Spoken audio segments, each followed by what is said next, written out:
Ladies and gentlemen, if you could begin to take your seats, we're going to be starting in just a moment or two.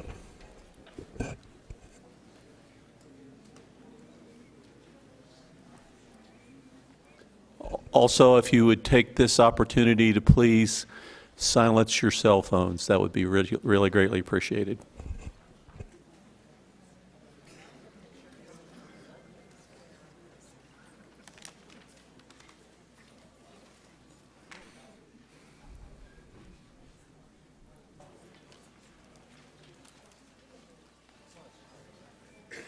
For those of you that are standing in the back, we have lots of seats if you'd like to have a seat.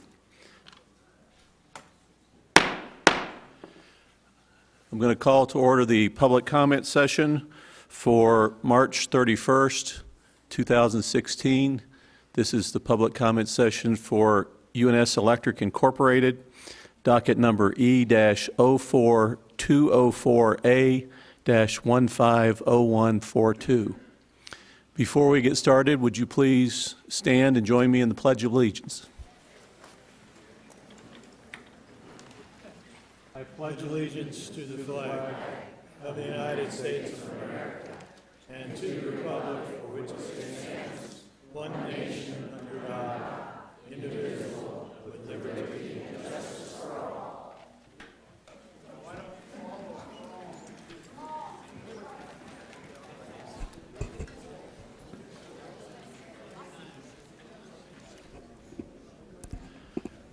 Ladies and gentlemen, just a few preparatory remarks. First of all, for those of you that aren't familiar with the building, if you need to use the restroom for any reason, if you go out the doors in the back and turn to the left, they're right around the corner. I understand there's also vending machines for snacks and soft drinks on the second floor. I'm sure the gentleman at the front desk can direct you if you can't find it. What I'm going to do first is introduce myself and my colleagues. My name's Doug Little. I'm the chairman of the Arizona Corporation Commission. With me today are Commissioner Andy Tobin and Commissioner Bob Burns. We're also going to be joined by Commissioner Tom Farese. He's running a little bit late due to some traffic issues. He should be here in about 15 minutes, but he suggested that we go ahead and start without him, and considering the number of people that we have that are interested in doing public comment, I would tend to agree with him. We want to go ahead and get started. For your information, this will become a part of the official record. We have a court reporter here right next to the podium where you'll be making public comment from. I'd encourage you to speak slowly and clearly so that she can get all of your information down. When you come up to speak, if you would please also introduce yourself, tell us where you're from. If you're representing an organization, tell us what organization you're representing. If you're representing yourself, simply say that and give us your address and where you reside. Before I turn over, I need to make some preparatory remarks, but what I want to do is just first let you know that we as commissioners really appreciate you coming out today. Public comment is a very important part of our decision-making process. We are required to make our decisions based on the records of the case, but we are very interested in hearing what you as ratepayers have to say. So it's a very important part of the process. And I know that many of you may have had to take off work or rearrange schedules to be here between the hours of 1 and 3 today. And I want to just tell you how much I personally appreciate you participating in the process. I'd like to just give my fellow commissioners a moment to make any introductory remarks that they'd like to make, and then what I'm going to do is read this prepared statement that I need to read. Commissioner Tobin, would you like to start? Thank you. Thank you. Thank you, Commissioner Little. I, too, wanted to welcome everybody here. I live in Paulden, so I'm only a few hours that way. If you don't know where Paulden is, it's like halfway between Prescott and Ash Fork, so we're kind of neighbors. And I want to especially thank Sheriff Sheehan for giving me a notepad because they left mine in the car, so thank you, Sheriff. It's good to see you're still with us here, my friend. So I'm the new guy, you know, and I'm very interested in rural matters. I think I've been in the legislature for 8 years. I finished serving as Speaker of the House. And I have many, many friends here. In fact, the reason that my family is even in Arizona is because long ago, my father was recruited by the city of Kingman from New York City. He was a lieutenant in the New York City Police Department to come out and be your police chief. He didn't get the job, but he fell in love with Arizona, and when he retired in '77, he moved his whole family out. So this is a special place for me, and I have a lot of friends here in this community. I wanted to share with you, there's flyers in the back. I hope, if it's possible, that you folks can make this.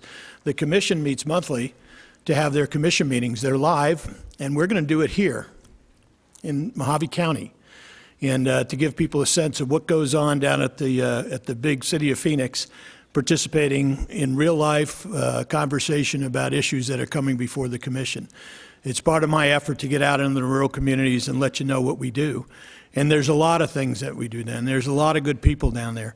And as I've explained to the commission the first day I got sworn in, there are a lot of good people in rural Arizona too. And these issues that come before us, they have to do with rate setting and that, for a lot of the reasons you're all here. We all know that it's also very different in rural Arizona. And so I wanted to share with you that I'm hearing you, and I'm looking forward to being here. We'll go to Lake Havasu tonight, and then I'll be back in a few weeks to host a meeting here in a town hall. So I do want to thank you for being here. I will tell you that if you're hearing that I'm not saying anything, it's because, as I've learned, we are sitting in judicial capacity. So I have many friends say, well, I want to talk to you about this, and many supervisors and elected officials who are already here have written. I've been told we can't have those conversations. Everything has to be in a court docket, and that's why you'll see so many quiet faces. I don't think you should interpret that one way or another, but I wanted to share that with you. Lastly, the lawyers at the commission have advised me that I am in a conflict mode because I have a son-in-law who is a inventory specialist who works in Dewey for Solar City. And they have decided I am conflicted on this issue. I would just share with you, I disagree with them, and I just share that with you outright. So there's a bit of an argument going on there. But I wanted to be as upfront with you folks as I possibly can. And once again, it's really good to be back here in Kingman, where it all started for my family. So thank you for being here. Thank you, Commissioner Tobin. Commissioner Burns? Thank you, Mr. Chairman, and I'd like to also thank all of you for being here. Your input is very important when it comes time for us to make our decision, and I am looking forward to hearing your comments. Thank you. All right, very good. With that, I need to read a statement here that helps give you some explanatory information about what this proceeding is all about and how it works and why it works the way it does.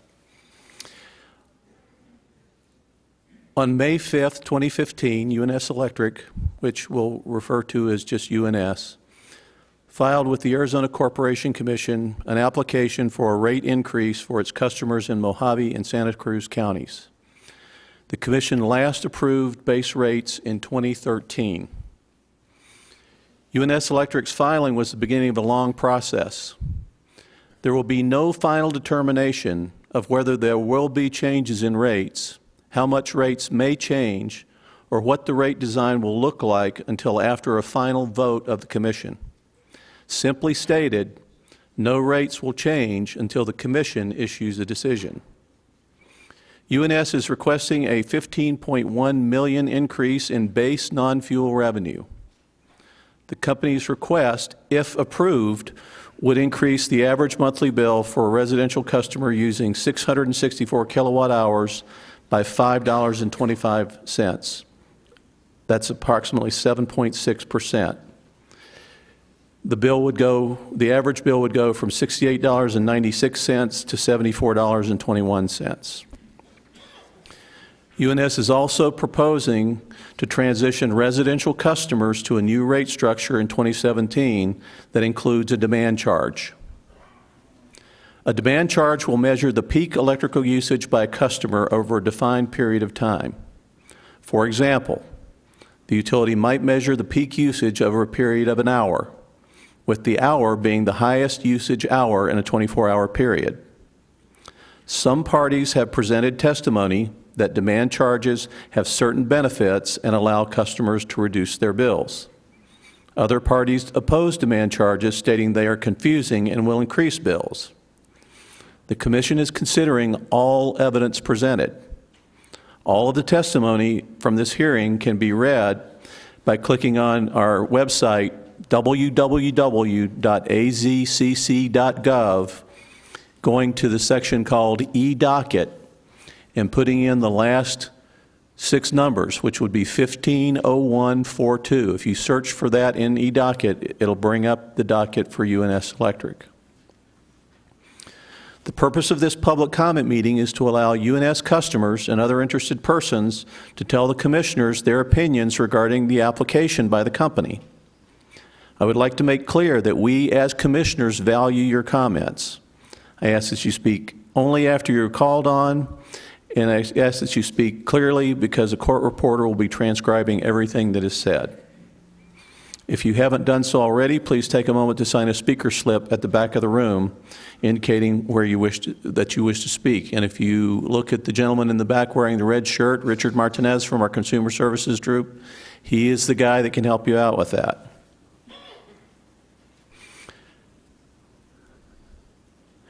If you would prefer to file written comments with the Commission, you can do this by mail or online through the Commission website. Both the written comments and the oral public comments will be a permanent and important part of the record in this case. Before we take your comments, let me briefly explain how the Commission's process works. And Commissioner Tobit alluded to this in his opening remarks. After UNS application was filed, members of the Commission's Utility Division staff, which includes accountants and engineers, began conducting an investigation and audit of the company's application. Other parties in the case, called interveners, have also analyzed the company's application and have put forth their positions through testimony and other evidence. All documents filed with the Commission in this docket, including the pre-filed testimony of the parties, is available for view on the Commission website. Intervention in this case has been granted to the following: the Residential Utility Consumer Office, the Alliance for Solar Choice, Noble America's Energy Solutions, LLC, Nucor Corporation, Arizona Public Service Company, Vote Solar, Western Resource Advocates, Walmart Stores Incorporated, Southwest Energy Efficiency Project, the Arizona Investment Council, Arizona Utility Ratepayers Alliance, Arizona Solar Alliance, Arizona Solar Energy Industry Association, and Sulphur Springs Electric Valley Cooperative, Incorporated. Those entities are parties to the case, as is the staff of the Corporation Commission Utilities Division, which makes independent recommendations to the Commission through evidence presented at the hearing. The evidentiary hearing in this case commenced on March 1st in Tucson and concluded on March 23rd. Parties to this case have had the opportunity to present evidence and sworn testimony at the hearing, and their evidence and testimony was subject to cross-examination. For that reason, today we will not take public comment from any of the parties that were a part of that hearing. One of the Commission's administrative law judges is presiding over the hearing and the case. Following submission of the parties' closing briefs, which will include their legal arguments in support of their positions, the administrative law judge will prepare a recommended opinion and order for the Commission to consider and vote on at an open meeting. All parties will receive a copy of the recommended opinion and order when it is docketed, and it will also be available on the Corporation Commission's website using the e-docket function. Parties will have an opportunity to object to anything they disagree with in the recommended opinion and order. They do that by submitting written exceptions. The Commission will then schedule an open meeting and consider the judge's recommendation along with any exceptions at that open meeting. The Commissioners may adopt, amend, or reject the recommended opinion and order. And the final rates, terms, and conditions approved by the Commission may differ from those proposed by the UNS, the staff, or any other party. Because this case is still in the briefing stage and awaiting recommendation of the administrative law judge, we as commissioners are not permitted to discuss the merits of the case, since we effectively are the ultimate judges of the UNS application. We consider this public comment to be a very important part of the deliberative process, and we hope you will show appropriate respect for each speaker and the proceeding itself. Unless there are any questions, I'm going to ask the first public commenter, which is the chairman of the Mojave County Board of Supervisors, Gene Bishop. Would you come to the podium, please? Supervisor Bishop, thank you for coming. Thank you very much, and welcome to Mojave County. We appreciate you being here, and I just want to say to begin with, the majority of the Mojave County residents here in my district are on a fixed or low income, and I believe this rate change would cause a hardship for thousands of my constituents, as well as cause a negative impact for economic development, which is a big concern for the Mojave County Board of Supervisors. So we have filed a formal letter in opposition, and I just want to touch on a few items that's contained within that letter. We do oppose the demand-based rate proposal set forth by UniSource Services. The county operates approximately 57 buildings countywide, and approximately half of those are 12,000 square foot or less. These buildings serve many missions that by nature cannot control the peak demands. So these facilities are small or medium commercial rate structures and will be subject to the higher electrical bills. While technology exists to reduce energy, there are no economical, feasible technologies to reduce or control small user demands. In the future, systems such as battery storage or similar technologies may become available, but a demand rate design should not be implemented until those technologies are available to us.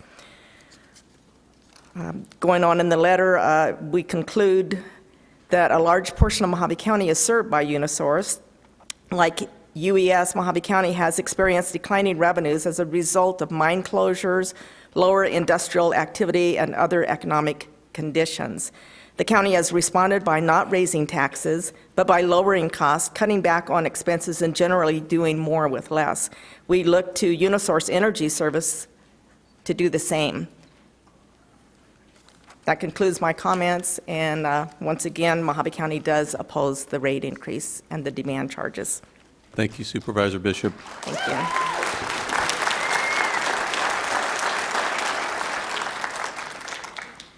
I did neglect to mention one thing.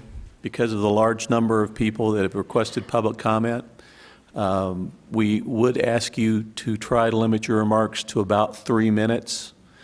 Now, please understand that my desire here is to enable you to give us your public comment, not shut it down.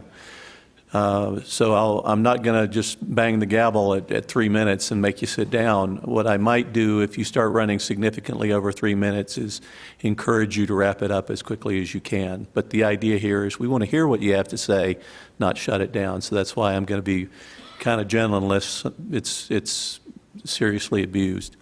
The next speaker is former Mojave County Sheriff Tom Sheehan.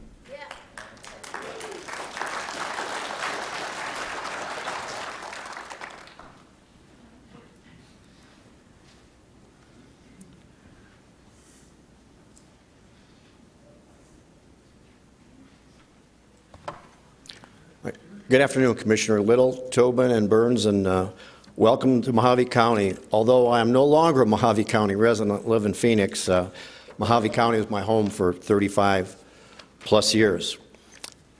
And I'm representing many citizens of Mojave County that can't be here today, many of I spoke to, also the Alliance for Solar Choice. I lived in Mojave County for nearly 35 years and worked for the Mojave County Sheriff's Office the entire time.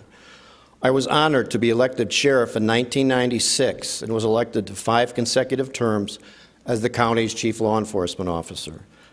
I will always consider Mojave County my home.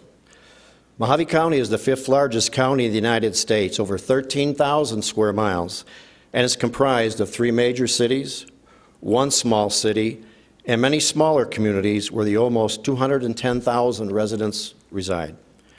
As sheriff of this county for many years, I know firsthand the everyday struggles of many Mojave County residents. The citizens of Mojave County cannot afford any basic electric rate increases or any confusing demand charges that will ultimately result in a larger electric bill, as is being proposed by UNS Energy. Additionally, UNS wants to put their only competitor, the rooftop solar industry, out of business by preventing customers from receiving fair credit for the extra clean energy they produce. Mojave County has many senior citizens on minimal fixed incomes who receive no increase in Social Security benefits this year. Mojave County also has many struggling families trying to make ends meet, living paycheck to paycheck, and any increase in their electric bill would have a significant negative effect on their quality of life. Wages in Mojave County have remained low, and the negative effects of the financial collapse of 2008 still remain. Mojave County has not recovered like Phoenix and Tucson, and in fact, the state newspaper, the Arizona Republic, has not even been available and ceased circulation here 8 years ago. Many lower-income residents cannot afford cable, cannot afford satellite TV, and they have to depend on the Mojave County TV district for a basic digital signal just for a handful of channels. Just 45 miles north of here, the fire district, due to lack of funding, lack of a tax base, and taxes not being paid, had to be taken over by the county government. While the homes in Phoenix have recovered back to 2006 values, the average home value in Kingman last year decreased approximately 3%. Mojave County has many older manufactured and modular homes, and energy efficiency has always been a challenge for these residents, and a demand charge will impose an additional hardship. A demand charge is very confusing and does not charge a customer for the electricity they actually use. It's an unfair practice and hurts the most that can afford it the least. UNS Energy, by attempting to impose demand charges on Mojave County residents, is doing only one thing. They're demanding more of their money and more from the customers and impeding the use of clean solar energy. There are many citizens that could not be here today, and I'm sure they appreciate the Corporation Commission coming to Mojave County to hear from those that could. In conclusion, I ask that the Arizona Corporation Commission deny UNS Energy's request to impose an increase in customer charges and deny the implementation of residential demand charges. Thank you.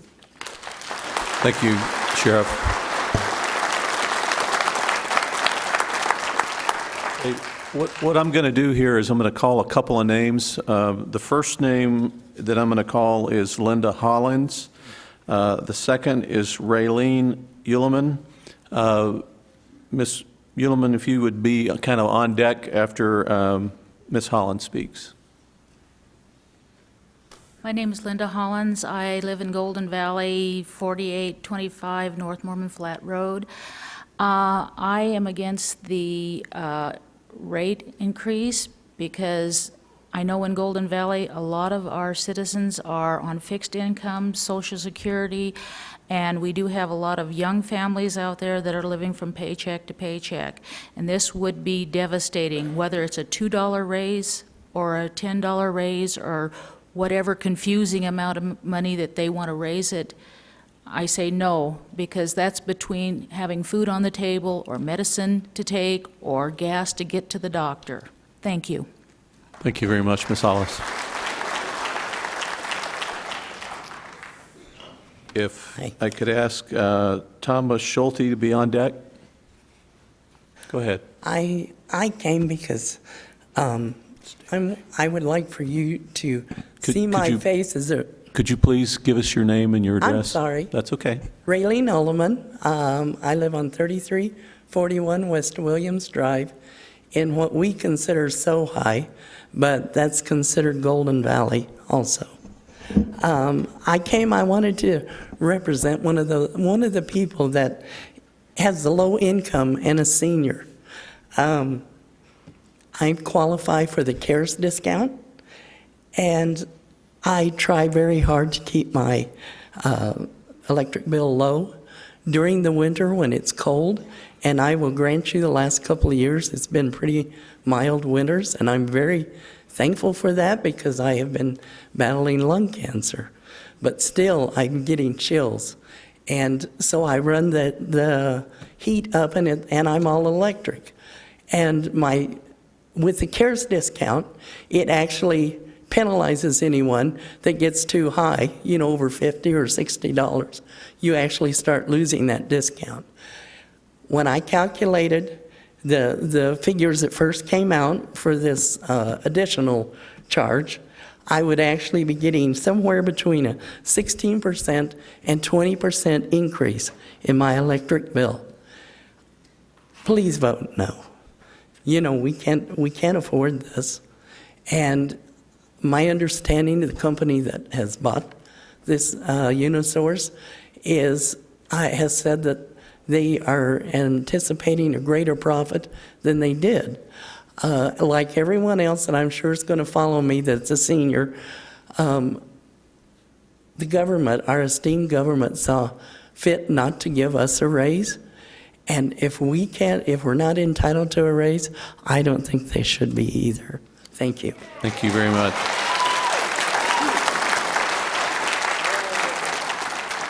Mr. Schulte, and you will be followed by Kat Trobaugh. Thank you, Commission, for allowing me the opportunity to speak today. My name's Thomas Schulte. I'm a resident in Kingman at 3080 Cherry, Cherri Circle. I'd like to speak regarding this proposed Fortis DBA Unisource increase. The premise of this rate is to lower your base rate while we're determining the monthly billing on 1 hour a month the consumer uses the greatest usage of electricity. It's called demand billing. Having a career in facility management and consulting for a number of years, I can attest to the difficult task for businesses that are faced with this demand that often contains multiple layers, multiple input, and in some cases several billing errors. In many cases, it was my experience it took not only a facilities manager, but it took a financial manager to figure out what the actual bills were. So now we're going to apply that to the residents. Fortis has no other program like this to reference the results, whether they're good, bad, or indifferent, although they talk about what a great deal it's going to be to reduce overall cost. If that's the case, I would suggest they implement that in Canada and show the results in the States. I do not believe Mojave County should be their guinea pig. Okay? Now, no one denies Fortis or Unisource the opportunity to make a fair profit on a fair return. When it comes to business, I'm about as conservative and pro-business as they come. That's been my career. From law enforcement to security to facilities management and the military, I've always been very pro the establishment. But it's to impose these same costly demands on residents that business have to deal with today. It's really an unfair burden. As has been alluded to, we got no rate increases.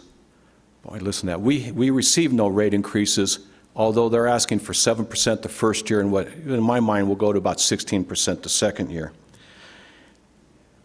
We look at Fortis's third quarter's Q&Ps of 2014, and even though Mr. Perry was not president of the board then, he was the CFO. And to paraphrase, we are capturing Unisource's earnings earlier than we expected, and we believe the acceleration per earnings and common shares that Unisource will earn will surpass our initial expectations. When I was in business, we learned to do more with less. Government has done the same. I think utilities should do that now. A program that goes into effect like this is going to affect a lot of people, and the one example that came to my mind was that single working mother struggling to make ends meet with a couple kids who now, as she looks at her bills, will be forced to do laundry about 1 o'clock on Sunday morning to save on the energy charge. I don't think that's what this is intended to. So, concluding a couple things. I have a couple remarks here, and I'm going to say they're sans political, apolitical, but they're very apropos. Number one, we have to pass it so we can understand what's in it. As I tried to read this, I found it very confusing and real lack of transparency, and I've got a couple graduate degrees, so maybe I'm not a very smart fellow, but I had problems. And number two, if you like your doctor, you can keep your doctor. If you like your insurance, you can keep your insurance. If you like your hospital, you can keep your hospital, and this program will lower the medical costs for all Americans, no question asked. So those came to my mind, and I want to interject for the record, they are apolitical comments, not attributed to any one person. Now, I firmly believe every company has a right to recover their COS and their COBs. I would think here, and I just wrote this down, and this is a little bit offline, but when I was in Southern California, and I couldn't wait to get rid of the People's Republic, I got to tell you that. I love Arizona. But Southern California Edison had a great program called tier billing. And if we really want to recover actual costs, we should look at tier billing. And for those in the audience not quite familiar with that, is the first rate is set for your basic costs. It's sort of low. If you go over that in your usage, you pay a little bit more. If you continue to go over that, you pay a bunch more, and if you go to the fourth level, you're going to get hammered. But it's based on your actual usage, and it will conserve energy. One of the best books that people could read is called Green to Gold by Daniel Easty and Alexander Winston, and it's how to implement that. So in conclusion, You're at about 4 minutes. So in concluding, I would passionately urge UNS and the ACC to explore other simpler and fairer means for a possible rate increase program. And again, thank you for your time, and sorry I went over.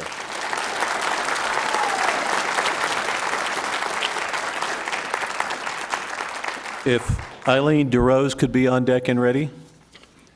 Mr. Chairman, Commissioners, my name is Kat Trobaugh. I am the Case Management Manager for Western Arizona Council of Governments at 208 North 4th Street here in Kingman. I've come to talk to you today regarding the Unisource rate increase. I am also here to speak for those homebound elderly who could not be present for this meeting, but whom I speak to daily as they struggle through their basic needs. As a case manager for the elderly, I see the economic struggles on their faces. Do they have enough income to cover the cost of food, utilities, medical bills, and transportation to doctors? With the average monthly single household income being between $800 to $1,300, this puts these households at the poverty level. I see the faces of the elderly in Mojave County painstakingly trying to decide, do I eat? Do I take my medication? Do I use my utilities to stay warm in the winter and cool in the summer? Do I pay for transportation to the doctor or just not go? 16% of Arizonans need to see a doctor in the last 12 months but could not afford the cost. These decisions are not easy. They are life-threatening and they are overwhelming. Arizona is the second most deadliest state, along with California, for heat-related deaths for those 50 plus. In 2014, 17 deaths were reported to heat. The elderly are worried for their children who recently lost their jobs and are among the 7.5% unemployed in Mojave County, and one of the 16,000 people in Mojave County living in poverty. This unemployment rate is 2% higher than the state average.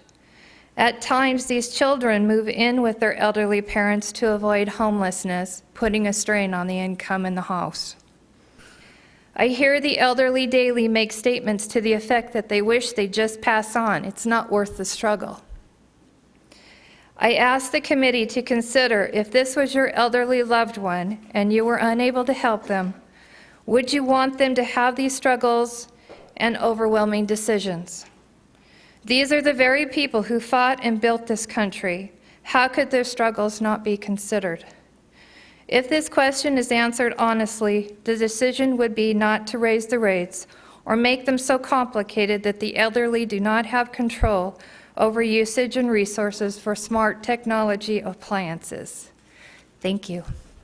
Thank you very much. Ms. DeRose, you're next, followed by Judy Hanson. Ms. DeRose, Eileen DeRose?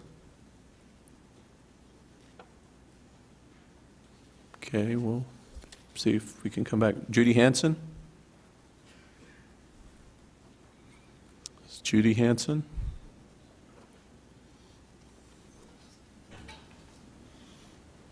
Sherry Wilhelm.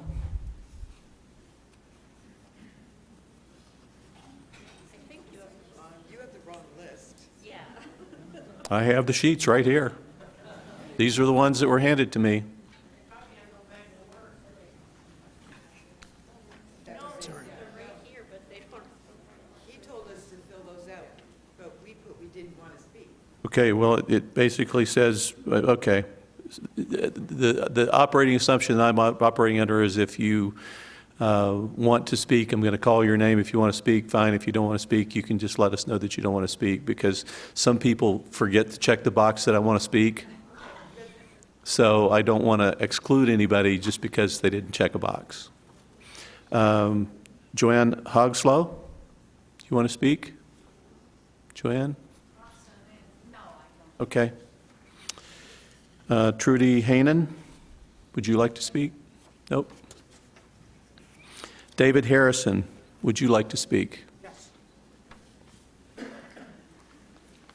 Like I said, the whole idea here is to let you have the opportunity, not to shut you down. So please, Mr. Harrison. David Harrison, 4861 Scotty Drive, Kingman.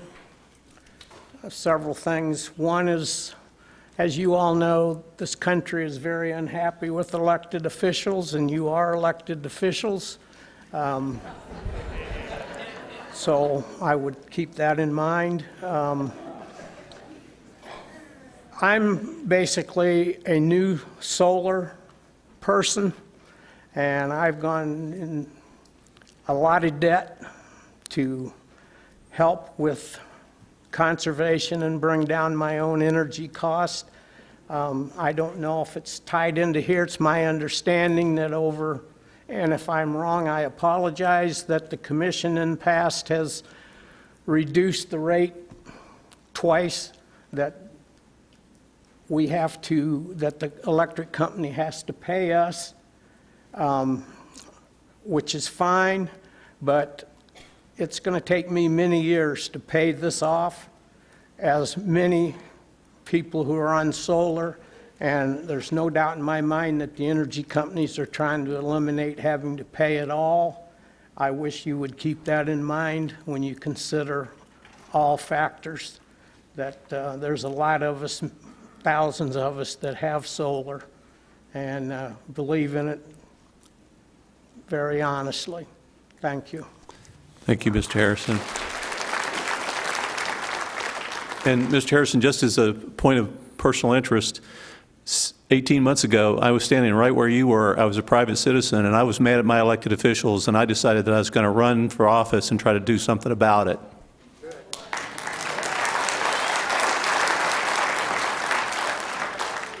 Okay, Charles Donahoe, or Donahoe? You don't want to speak? If you don't want to speak, that's fine. I just have you on the sheet. Okay. Like I said, some people just forget to check the box, so I'm going to call your name, and if you want to come up, that's fine. If you don't, that's okay too. Colleen Holbrook.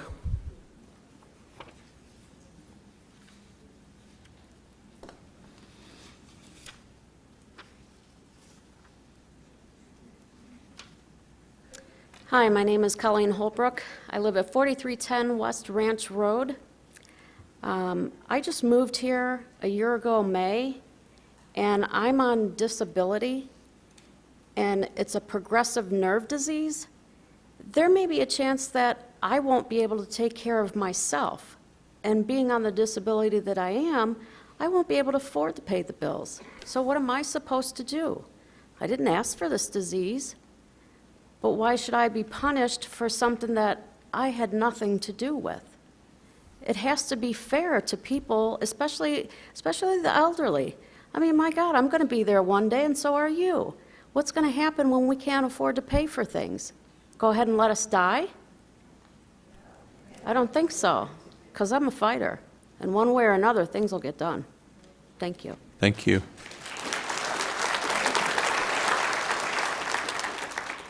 Donna Villers.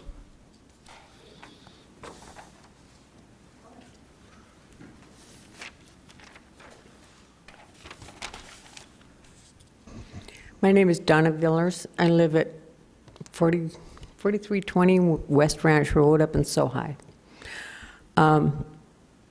I've just become really active with what's going on in the government issues and all that. No offense to you, but I'm not just thinking of myself. I'm on Social Security. I'm by myself. Well, I have my dog.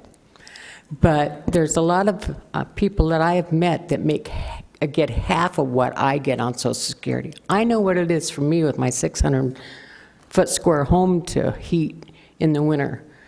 And these people make less or get less from Social Security, and we don't get raises like everybody else, it sounds like.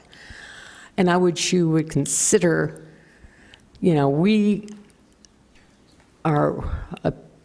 our section is really kind of that we're not in Havasu. We don't have our beautiful homes like some people. We don't have insulation.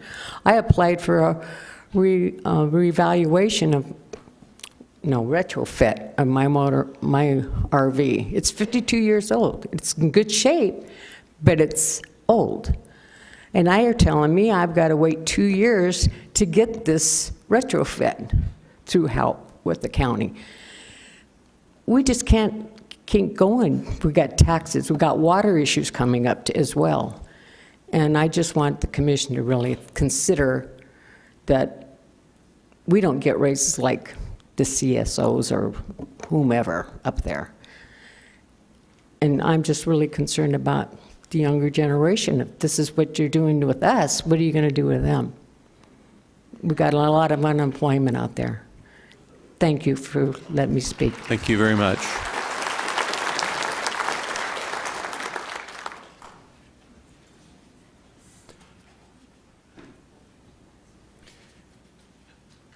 I'm just going to acknowledge welcome to Commissioner Freese. Hope your traffic issues weren't too terrible.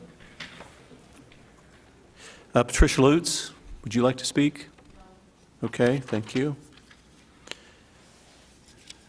Jeremy Lutz, would you like to speak?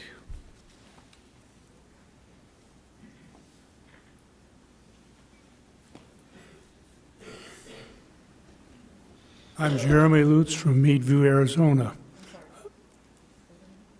Again, Jeremy Lutz from Meadview, Arizona. I have a couple questions for the electric company. What is wrong with the old-fashioned way of paying for what we use rather than the greed of the electric company? The second one is, if they get this rate increase, how much extra is the CEO going to pay himself in a bonus? Ed?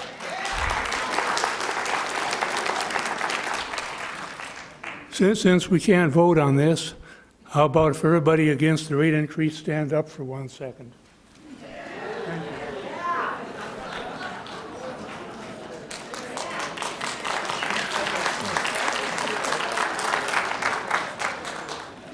Thank you, Mr. Lutz.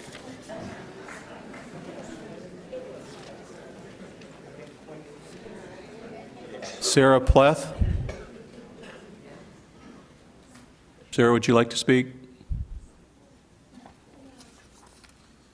Joe Pleth? Okay. Judy Reynolds, would you like to speak? Okay. Ray Pitts.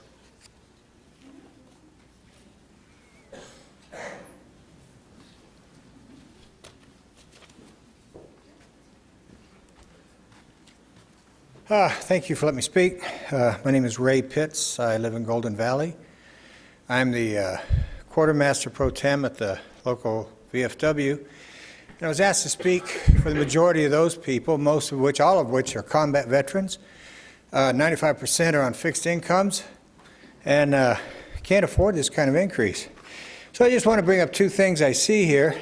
The first, on this first statement by Unisource, says the proposed rates will increase the average bills of the residential customers by an average of $627 per month.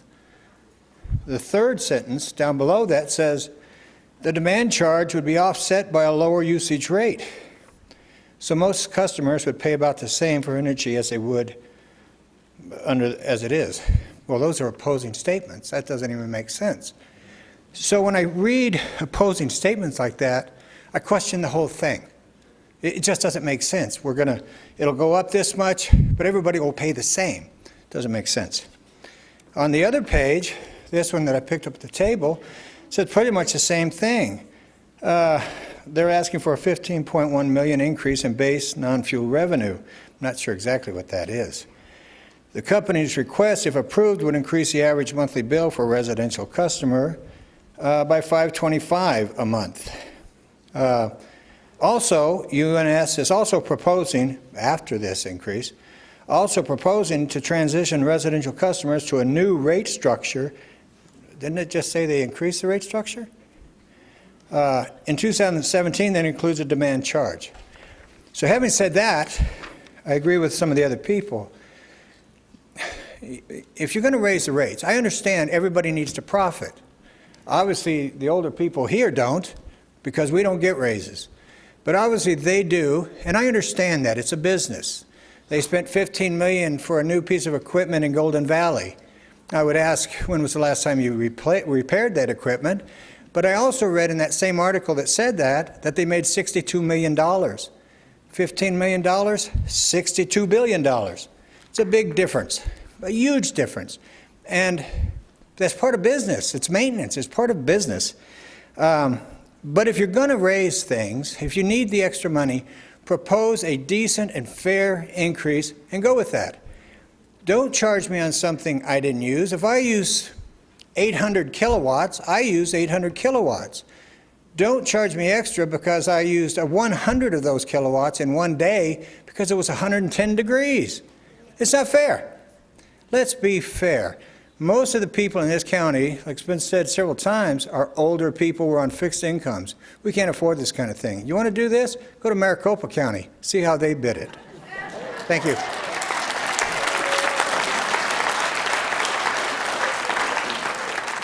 Thank you. Carmen Johnson?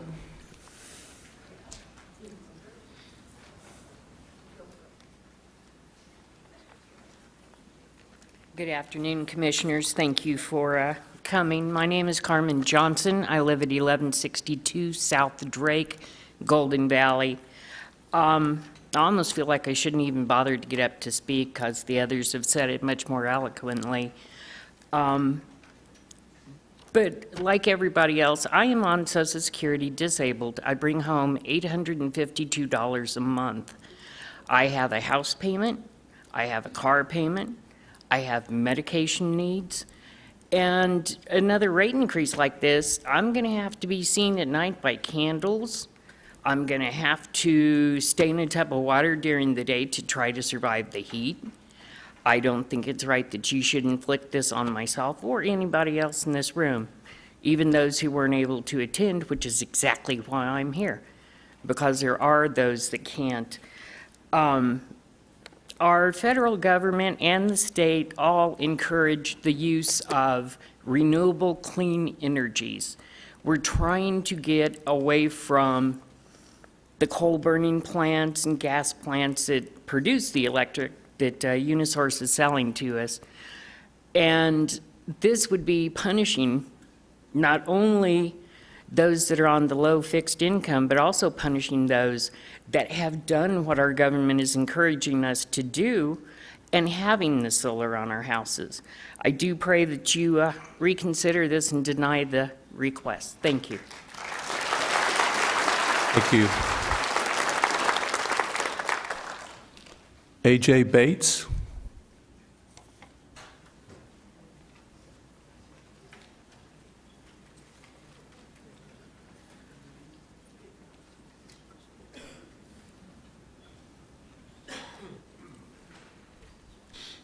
Hello, thank you for letting me speak. My name is A.J. Bates. I live at 2739 Emerson Avenue here in Kingman.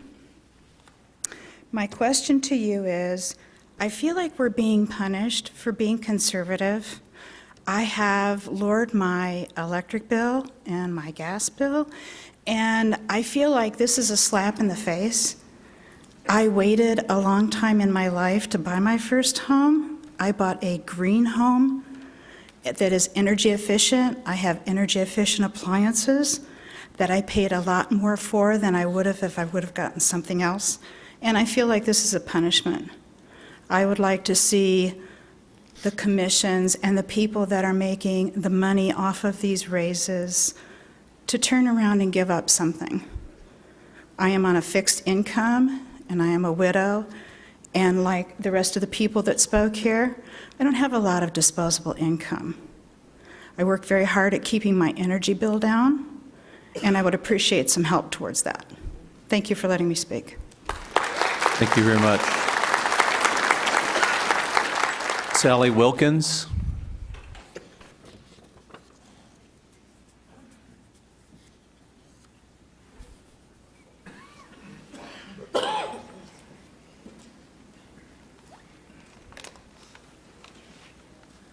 Gentlemen, I'm Sally Wilkins. I live at 4850 North Sierra, Kingman, Arizona. I listen to everybody here, and we're all in the same boat. The economy's raising by leaps and bounds. The medical is raising by leaps and bounds. I have private medical, I have Medicare, and when I get a raise, so does Medicare. Last raise, I made 5 cents. Didn't go far. But my insurance raised. I have a private insurance, which is cheaper than Obamacare, because I looked into it. And I pay for it, so I don't do the society thing. I'm lucky I don't have to. But with this raise, it's almost like they're thieves, but they don't have masks and they don't have guns. I read the Daily Miner. They made, I wish I had the profit they made. I can't remember the exact amount. But this is kind of ridiculous. I don't have pay TV. I don't have internet in my home. But I choose to do that. Right now I got a few dollars in the bank. But I want to hold on to them just in case this happens. I might need it. Thank you. Thank you very much. Leroy Wilkins, would you like to speak? And he will be followed by Art Fuller.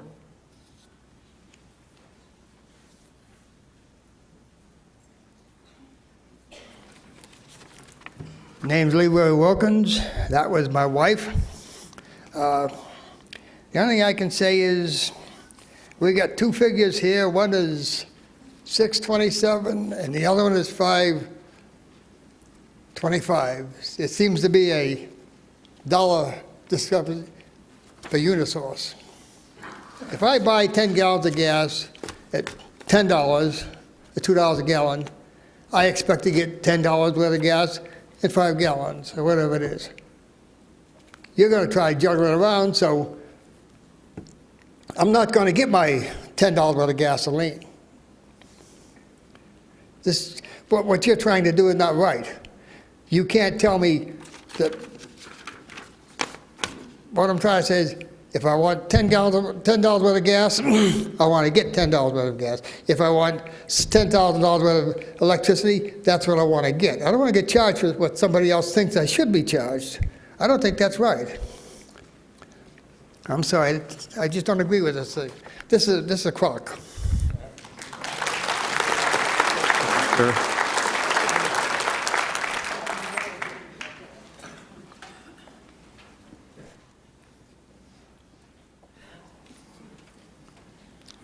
Mr. Chairman, Commissioners, my name is Art Fuller. I live here in Kingman at 365 Greenway Drive, and I want to thank you for giving us an opportunity to speak. I'm not opposed to a rate increase in general if it's needed to run the business and make it function as it should. But I am opposed to the demand rate. Our meters on our house right now are only checked once a month. They're not clicked in so you can check and see what an hour is in energy. In order for the demand rate to be applied, like they say in here, you're going to need to monitor that regularly, and that means they're going to have to change out all the meters. And who's going to pay for that? Now, we've had demand rates from the previous company and the previous company before that. And that didn't go very well. And other people that have owned businesses, I owned a storage unit company where the demand rate was applied to us. If we would have a yard sale in there or something, then our demand rate for that month would go up, and then we would be billed the entire month or until we had another yard sale where it was justified. I was also the treasurer for the Mojave Sportsman's Club. We only had 60 members at a time. That's a nonprofit club owned by the Game and Fish Department, leased to our club. The previous company put a demand rate on us, and when we'd have a big shoot on one weekend, that month was peak for us, and then we paid it the rest of the year. Now, on both of those, we got relief from by having somebody locally here where we could go to and appeal to, and they gave us relief, both my company and both the Sportsman's Club. And both of those entities survived. The problem is with UES right here now is we don't have anybody that we can talk to locally. We're lucky if we can talk to a computer. My neighbors waited on the phone 90 minutes recently to try to get an address change. Now, it would be different if UES was given decent service, but they're giving terrible service to us right now. Absolutely terrible. And I don't believe the demand rate should be applied to residential customers without the technology to make it happen and useful. Thank you. Thank you very much.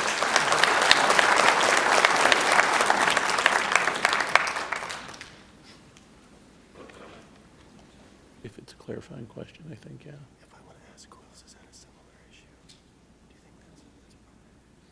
Probably not. Okay, Glenn Angle.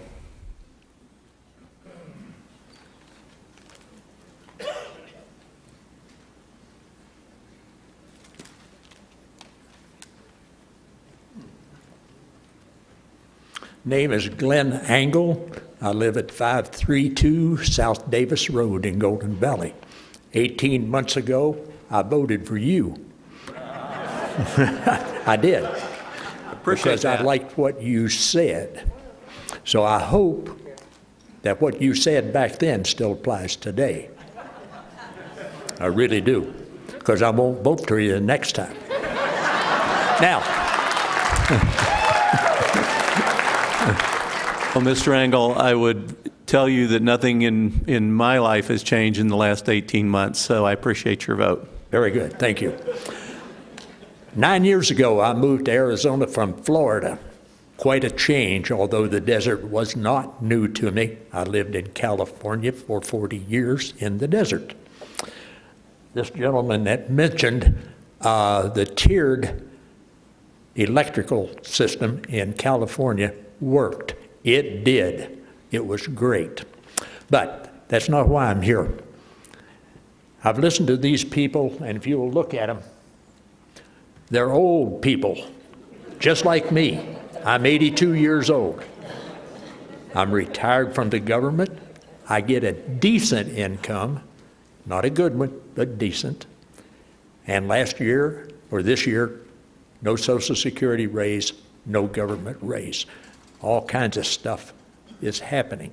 These people will be totally shocked and surprised pretty soon when they're told there will be no raise next January, because we are on path for no raise again. My retiree organization, NARF, National Association of Retired Federal Employees, has already told us, do not look for a raise next year. So if this stuff that UNS or UES is trying to do to us goes into effect, we're going to sink deeper and deeper into that soft sand of Golden Valley. I try very hard to control my electrical energy use. My house, in the wintertime, as cold as we were this winter, was never over 72 degrees. In the summer, when we're 105, my house is never cooler than 84 degrees. Never cooler. So my electric bills stay pretty well in check. But this demand that they're trying to put on us, and if you let them put on us, is going to sink me further down in that soft sand. So I hope that you listen to the people and make a good judgment call. Thank you very much. Thank you, sir.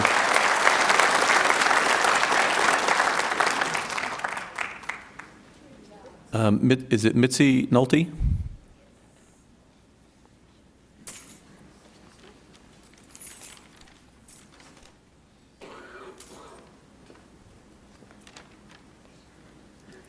Good afternoon.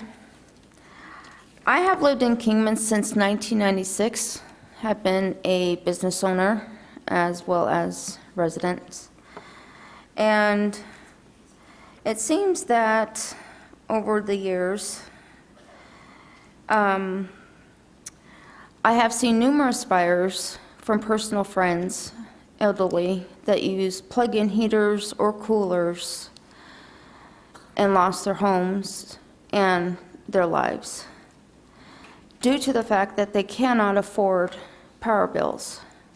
My husband and myself still contribute to many elderly families, even families that have to have 2 to 3 jobs just to make their bills meet, and they're still going backwards.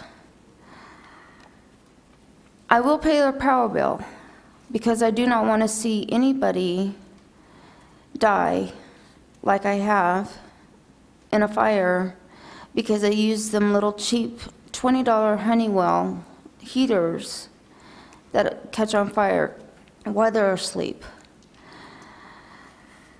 That being said, our family does own businesses in this town.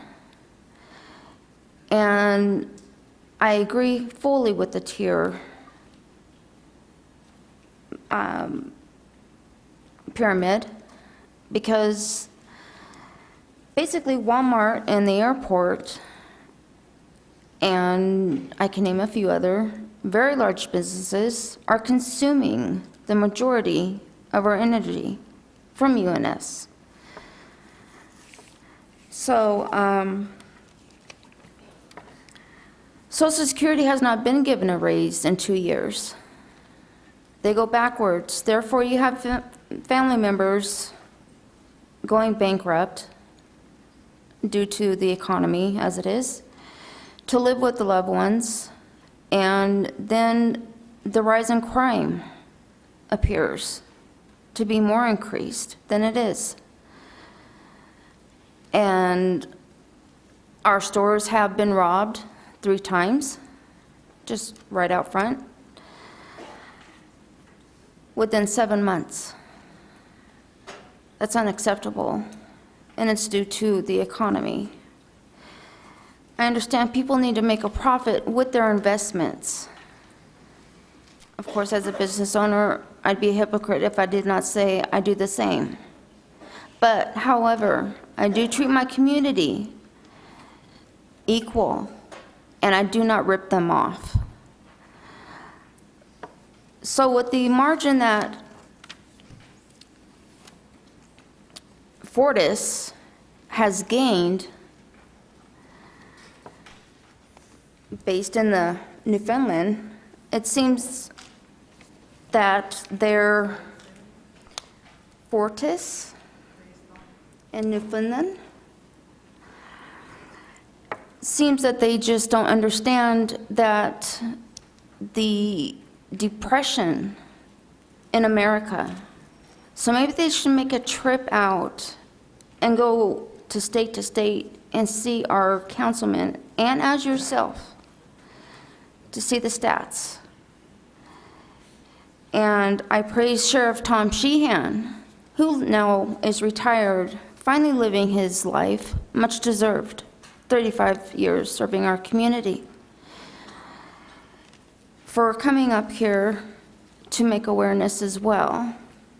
And to put on record, my address is 3362 Pasadena Avenue, and that's in Kingman, Arizona. And I appreciate you and your time. And I just really hope that you bring it to UNS head CEOs. Don't come in here and stomp on Mojave County, because we won't tolerate it that easy. Thank you. Thank you very much. Nancy Shepard. And Nancy will be followed by Joe Bowling. Ms. Shepard. Thank you, Commissioners. My name is Nancy Shepard, S-H-E-P-H-E-R-D. I live at 964 Shadow Crest Circle in Kingman. About 5 years ago, I worked at Big O Tires in Kingman, and I knew when my electric bill came, I had friends that needed some help, so I always put a dollar amount where it says contributions for my friends and neighbors. Recently, I've been put on disability and I'm able to work. Now I can maybe put $1 or $2 in that box.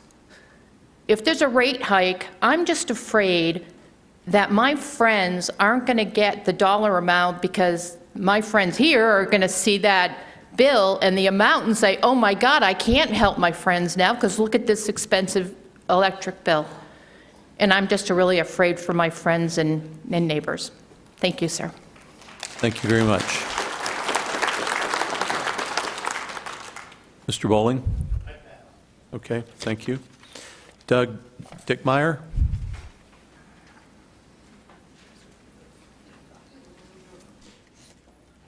And he will be followed by Rick Marshall.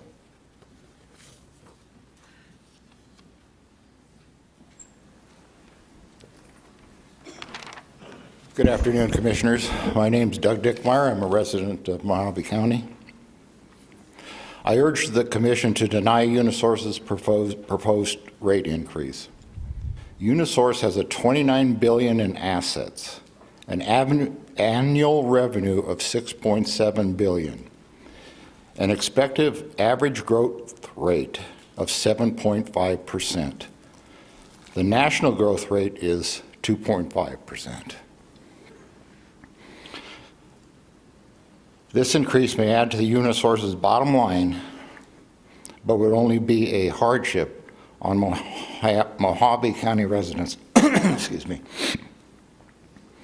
This would affect a large majority of county residents, mostly middle-class, hardworking families, and retired residents living on fixed incomes. Not only would this affect lower-income residents, but businesses in the county, large and small, would be affected, and they would pass this increase on to consumers. So residents not only see an increase in their utility bills, but also an increase in cost of goods and services within the county. Unisource is a monopoly. Granted, it is regulated, but it is still a monopoly. We cannot obtain our energy from any other source. It is up to this Commission to regulate this energy supplier.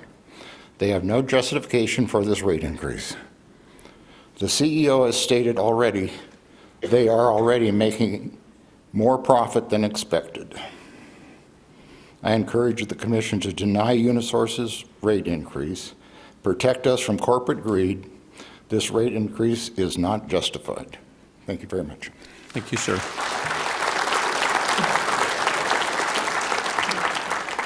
Mr. Marshall, and he will be followed by Richard Boucher. Thank you, gentlemen, for taking the time to be here. It shows that the government that we elect actually works for us, despite all the people complaining that nothing gets done. Thank you again. My name is Rick Marshall. I'm at 3656 West Scott Drive in Golden Valley. That's on the east side of the valley. I served 10 years in the Marines, and that experience has taught me to make sure I know and serve my neighbors in my community. With that said, I represent my immediate neighbors, and that could not be here, and I hope the community welcomes my neighbors and my opinions on this matter. There isn't anything confusing about demand charges as proposed. They will increase charges significantly. Demand charges should not be applied to the residential customers in a blanketed fashion, or at all. Most residents that are my customers are retired, disabled, or on other fixed and low income, and the demand charges will prove to be a hardship for them. This in turn will affect local businesses as they are not now hired to perform needed services. For those using solar, demand charges will still be levied even though the solar system takes the majority of the demand off the grid. Instead, residential customers should be in a tiered usage charge system, as we heard before. That will allow folks to be more conscious of their energy use. Those that use high amounts of electricity shouldn't be subsidized by those that do not. Energy efficient people should not be levied what in essence is a low usage fine by the utility. Instead, low energy usage should be rewarded. I urge you to assist in UNS and keeping a fair rate for the community. Thank you. Thank you very much.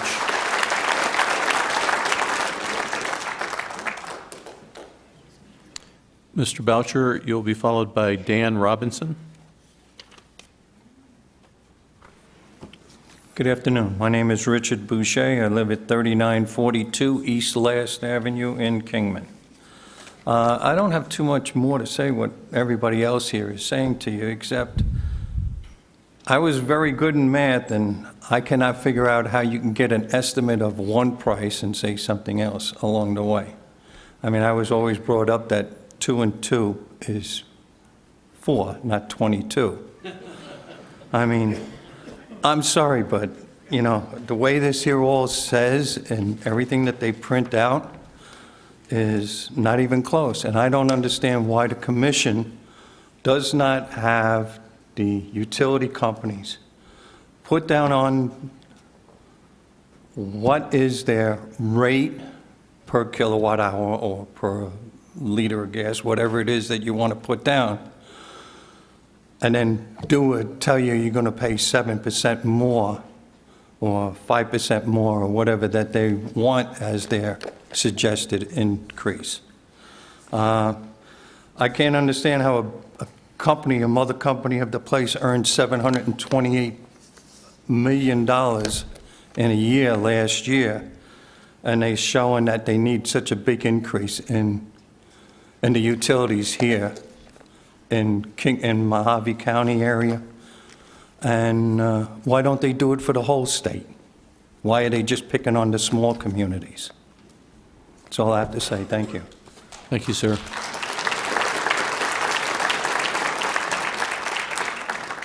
Mr. Robinson? Much to the joy of my friends, I have my own timer. I'm Steve Robinson. I live in Golden Valley. About a third to half of who you've heard from live out in Golden Valley. So I think you've heard universal opposition to this. And you expected to hear that universal opposition. Well, let me give you some specific numbers about Mojave County so you can put it in perspective with the rest of the state and the nation. First off, nationally, 14.1% of the population is over age 65. In Arizona, it's slightly higher at 15.5. In Mojave County, it's 26.9%. That's a huge number of people on retirement, fixed incomes. In 2010, the U.S. median income was $53,000.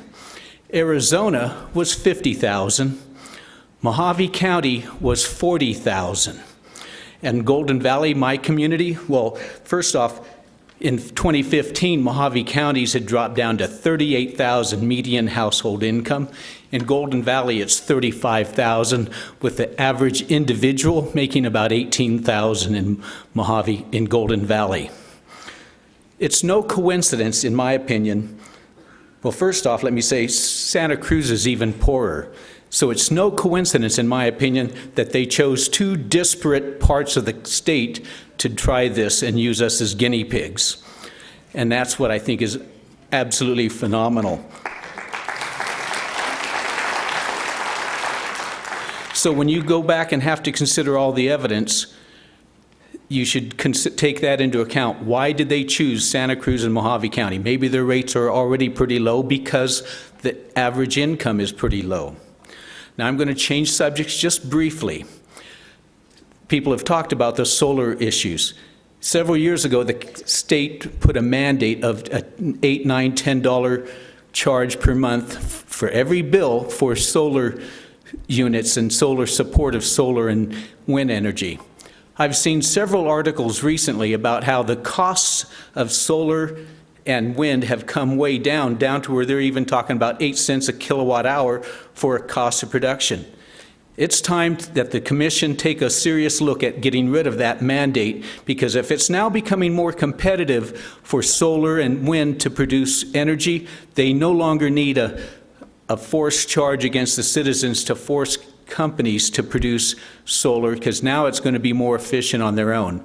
But going back to the rate increase, clearly the whole thing with smart meters, if they can tell what we're doing at any time of day based upon our meters, maybe they can also shut those meters off. And there's a lot of people in Mojave County that do not trust anything associated with the ability to turn it on or off or read what we do at any moment of day or night. And I did that in 3 minutes and 10 seconds. Thank you very much.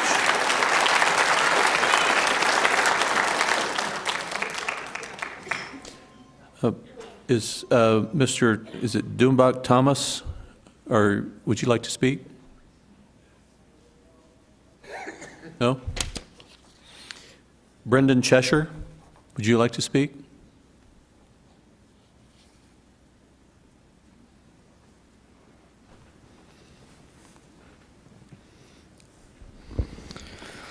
Thank you, Chairman Little and Commissioners, for being here. I appreciate your time. My name is Brandon Cheshire. I traveled here from Phoenix, representing myself and my community. In the interest of transparency, I'm also a solar consumer. I drive an electric car. I own a solar business who's installed multiple solar systems on fixed income families in Mojave County.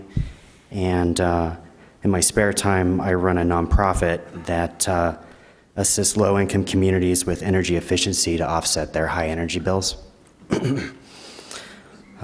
This body was elected by the public to serve the interests of the public, and that being said, the only way implementing a demand charge would serve the interests of the public is through properly educating the public. The majority of utility customers do not understand their energy demand, and since over 400,000 Arizonans live in poverty, this includes our veterans, our elderly, our children, and those who are on fixed incomes, who already have to choose between paying rising energy bills or buying medicine or groceries. Our most vulnerable people in our communities will be the most severely impacted by this demand charge. Who's going to educate them? Who's looking out for them? It's not the responsibility of profit-seeking corporations, nor the responsibility of their profit-seeking shareholders to help our vulnerable citizens. That responsibility falls upon our publicly elected policymakers and regulators. I want to be clear on my position. During my research, I concluded that a demand charge may be a reasonable approach to smoothing out demand curves. I understand the utility argument for wanting demand charges, but without properly educating energy consumers, implementing a demand charge will result in a greater cost to already disproportionately impacted families currently struggling. Meanwhile, the utilities reap higher revenues, rising stock prices, increased profits, and higher bonus checks. I urge this commission to reject any demand charge application until the public is properly informed to modify their energy consumption behavior and balance their relationship to the grid. Please allow the public to make educated and responsible decisions by making an educated and responsible decision that benefits the public whom this body has the pleasure of serving. Thank you.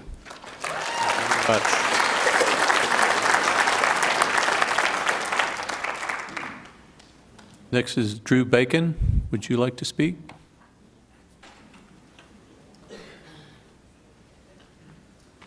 He will be followed by Charles Miller. Thank you. Commissioner Little, I spoke to this issue in Tucson. I've driven here from Goodyear, and I don't know if your earlier comments indicated I would not be able to speak twice on the same issue. You're welcome to speak. Okay, thank you.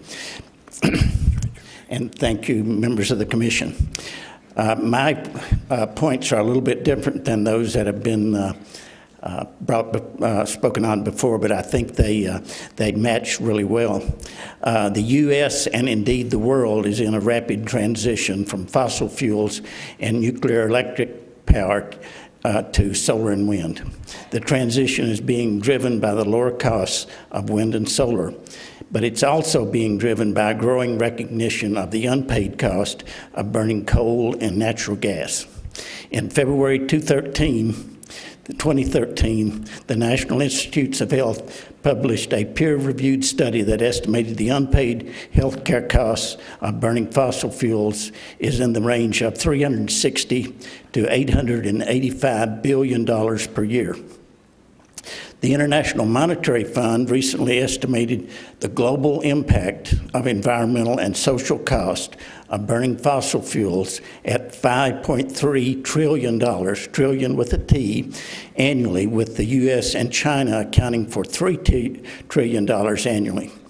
Estimates of direct U.S. taxpayer subsidies for fossil fuels varies pretty widely, but are most often quoted as about $35 billion per year. EarthTrack published a study in 2011 that found that subsidies for nuclear power exceed the retail price of the power generated by nuclear plants. Taxpayers pay more in subsidies for nuclear power than ratepayers pay for that power. More than 200 coal-fired power plants in the U.S. have been shuttered. Major coal companies in the U.S. are going bankrupt, including recently the second largest producer of coal, Alpha Resources. Peabody Coal, the largest U.S. coal producer and operator of Cayenta Mine in northern Arizona, is teetering on the brink of bankruptcy. Current cheap prices for natural gas is the result of fracking. Fracking has poisoned groundwater in many states and polluted our environment with massive natural gas leaks. Fracking and the associated environmental destruction cannot be sustained. In October 2015, Scientific American published the results of an investigation revealing that Exxon Oil knew of the threatening impacts of burning fossil fuels as early as 1977 and spent millions to promote fossil fuel misinformation. We have the technology available today to end these life-threatening use of fossil fuels. World energy experts such as Amory Levins, founder of the Rocky Mountain Institute, and Professor Mark Jacobson at Stanford University say that there are no technical and no economic barriers to completely powering our economy with renewable solar and wind. Arizona is the best place in the world for solar energy generation, yet Arizona electric utilities are either unwilling or unable to transition our state to renewable energy. The Arizona Corporation has the authority and the responsibility to require electric utilities to use the best generation strategy and technology.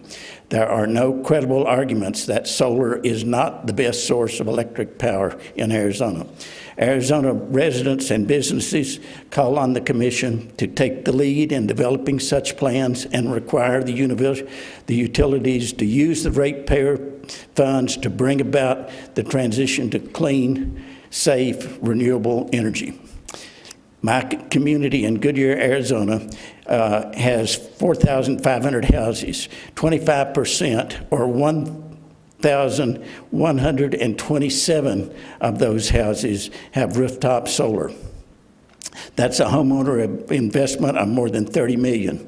This large investment was made by Arizona homeowners in good faith. The Arizona Corporation Commission has the responsibility to protect that investment. And I forgot to say my name at the beginning. My name is Drew Bacon. I live in Goodyear, Arizona, 15679 West Avalon Drive. Thank you. Thank you very much. Mr. Miller, you're going to be followed by Holly Carrier. Hi, my name is Charles Miller, also from Goodyear, Arizona, 16278 West Cherry Lynn Road. The reason I drove here today is because we're very afraid that what happens here is going to set a precedent. I'm just wondering if UNS and some of the other power companies have just lost reality with the common man. A 7.6% increase is absolutely ridiculous. I don't know who in industry or in a job gets anything better than a 3% increase. So are we asking for everyone other than the power companies to take a step backward in life? Also, Social Security increases, everyone said, is zero. What happens to these poor people with 7% increases every year? Needless to say, a small percentage of people have looked into solar and gone solar. Why? To protect themselves from these increases. Yet now the power companies want to snuff out solar. They are protected monopolies and really don't want competition. Solar is very affordable, and this is the best state in the country for solar production. And last but not least, I also want to reiterate, demand charges, people need to be educated before you pass demand charges. If someone watches their electric use all month long and has one bad hour, there's their demand charge. How do they afford that? And they don't even know they did it. Thank you very much. Thank you. Holly Carrier, followed by Gloria Stevens. Good afternoon, Commissioners. Thank you so much for hearing us.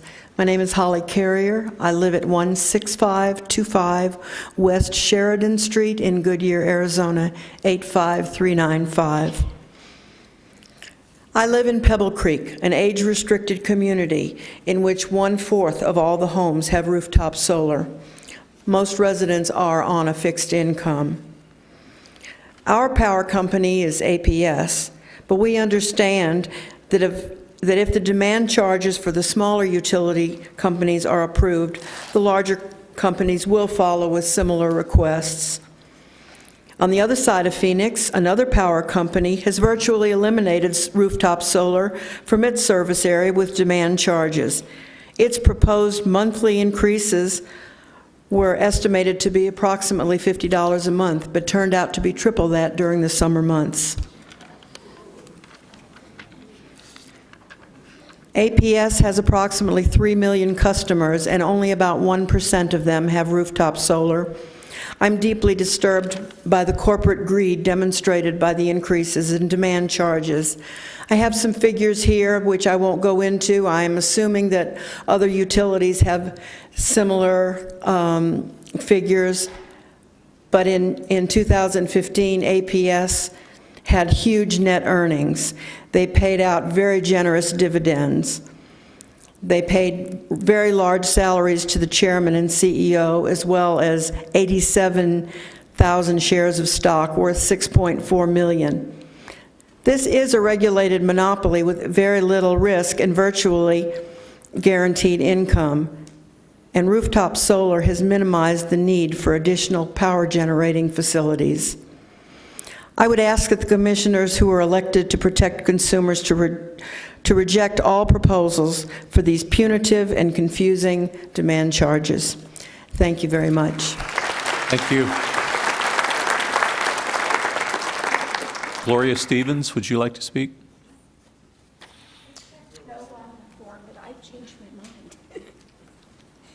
My name is Gloria Stevens. I live at 2874 Rawhide Drive in Kingman. I've lived in Kingman most of the time since 1962. I've seen the area grow beyond the bounds, but most of us are senior citizens now. We lived on the fixed income. We have no way of increasing our income. It is imperative that we do watch out for the senior citizens of our community. We watch our bills diligently. I can tell you that in the summer months, My electric bill runs over $350. Last year, we decided to put in solar when we found out that we could lease solar. And it was to our benefit to do it because we could watch our utility rates decrease instead of increase. I understand from what UNS is trying to do now will impact those solar rates. And once again, we're going to be paying more for electric than we had anticipated. With our health care going up, with our food going up, with our gasoline going up, we're at a difficult point. We ask you, please, be aware that the citizens of Mojave County just can't stand this additional increase. 7% is a lot out of our pocket. We just can't do it. Thank you. Thank you very much. I have Sherry Davis next. Would you like to speak?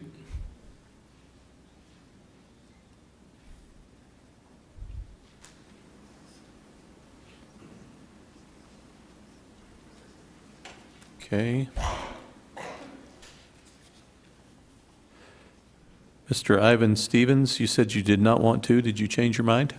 No. Okay. Thank you very much. Steve Jennings.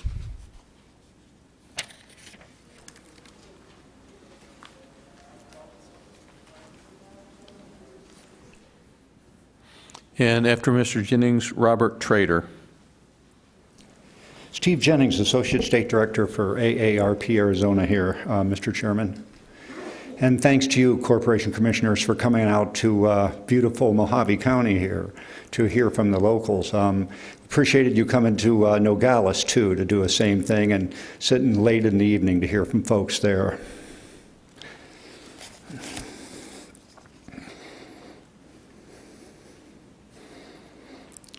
AARP opposes the proposal made by UNS for demand charges, and we oppose their proposal to increase the customer charge 50%. That's the charge that you owe on your bill before you even throw a light switch. And the company proposed raising that from $10 a month to $15 a month. We believe that if the company needs more money, and we support a healthy company, we all want the electricity to work when we throw that a light switch or when we need that air conditioner to come on, that if the company needs more money, it should be applied to the usage portion of the bill. That way people have some control over their expenses. When it's applied to flat rates like the customer charge, or a very difficult to understand demand charge, people on fixed incomes can lose control over their bill. Really what's proposed here is that 2/3 of the bill, 1/3 being the customer charge and another third being the demand charge, would really be out of control. The company proposed that between 2 o'clock in the afternoon and 8 o'clock in the evening on work days, and there's about 22 of those in a month, that's when the demand charge would be measured. Your most use during a 1 hour's time during that time would be used to determine the demand charge. That's 132 hours in a month, 22 days times 6 hours.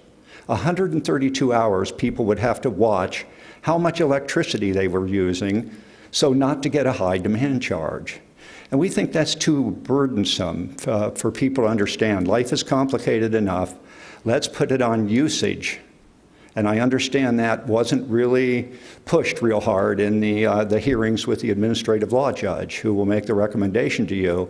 But we believe it should be on usage. People should get charged for what they use, not flat charges or difficult to understand rate charges. The solar issue, we believe if 2 or 3% of the rate base is causing a problem, that problem should be dealt with within that concept, within solar, rather than spread among the general rate base here and require a whole change in the rate base. a fairly major change. So, you know, APS brought in very expensive witnesses in this, frankly, fairly small utilities rate case, as did TEP. I guess they're going to want these demand charges too. So these have not been approved anywhere else in the United States for an electric utility. This would be a first. So you Mojave folks are on the spot here. Thanks very much. We appreciate you coming all the way out. Thank you, Steve. Mr. Trader, and Mr. Trader will be followed by Janet Ransom, if you'd like to speak. Gentlemen, my name is Robert Trader. I live in Kingman, 4151 Monte Savannah Court. I just would like to say that my previous speakers have covered the subject pretty good, but there's a couple of things I'd like to add. The subject of demand charges is questionable.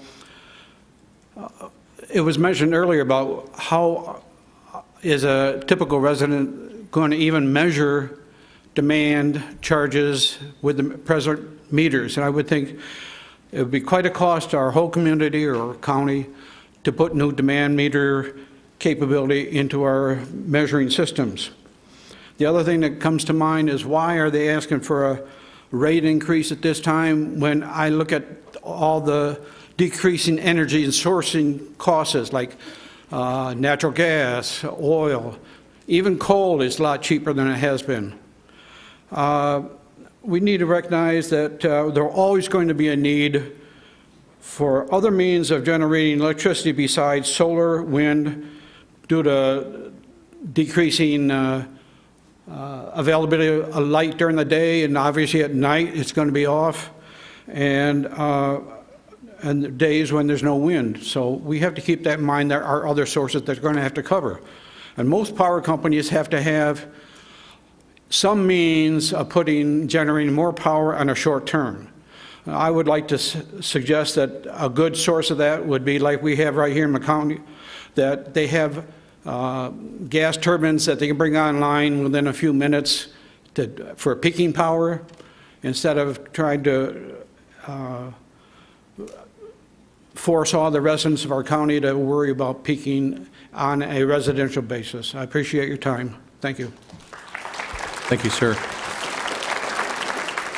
Ms. Ransom, would you like to speak?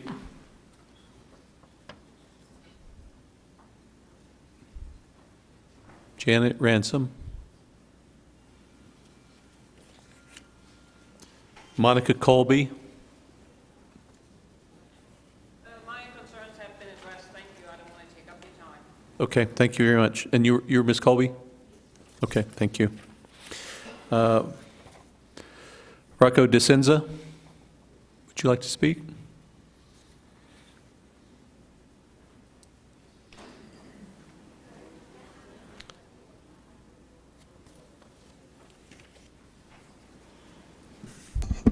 Good afternoon.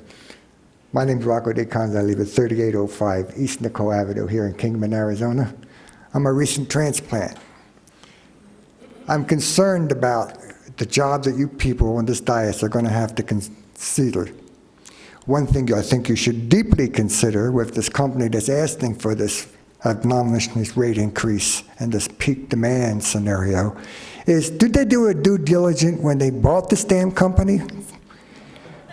Are they aware of the fact that they're making a profit? If they can't generate cost savings within their own organization, they shouldn't be putting it on the backs of the people here in Kingman and Mojave County. I don't think any of you people that are elected officials of the government of Arizona, who just announced not even a couple of weeks ago, the largest solar plant in the state of Arizona is going to be down here in Kingman off of Highway 66. The biggest customer is going to have to be, guess who?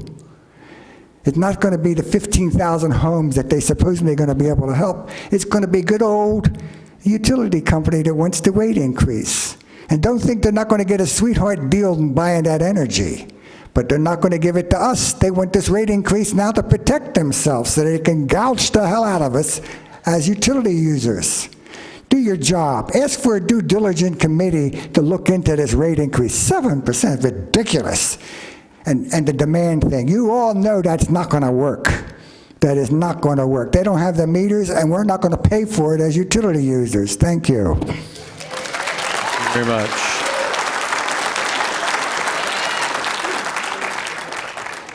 I'm probably going to mess this up, but I believe it's John Boersma.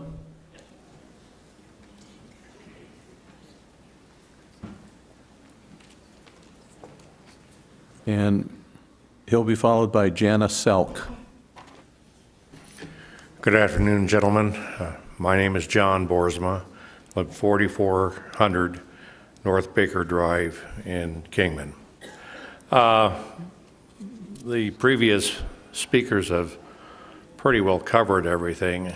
From your viewpoint, you can see the audience. It looks like a box of Q-tips. we are yeah. Just as a point of information, most of us up here have the same color hair you guys do. But all joking aside, it's a serious thing for most of these people with the fixed incomes. I don't want to sound like a broken record because you've heard this all day so far. I do appreciate your taking the time to listen to us. And I think one of the questions that comes to my mind, there's been a decrease in the cost of energy, so to speak, oil, gas, so forth. Yet we didn't get any decrease in our bills. Instead, we get an increase.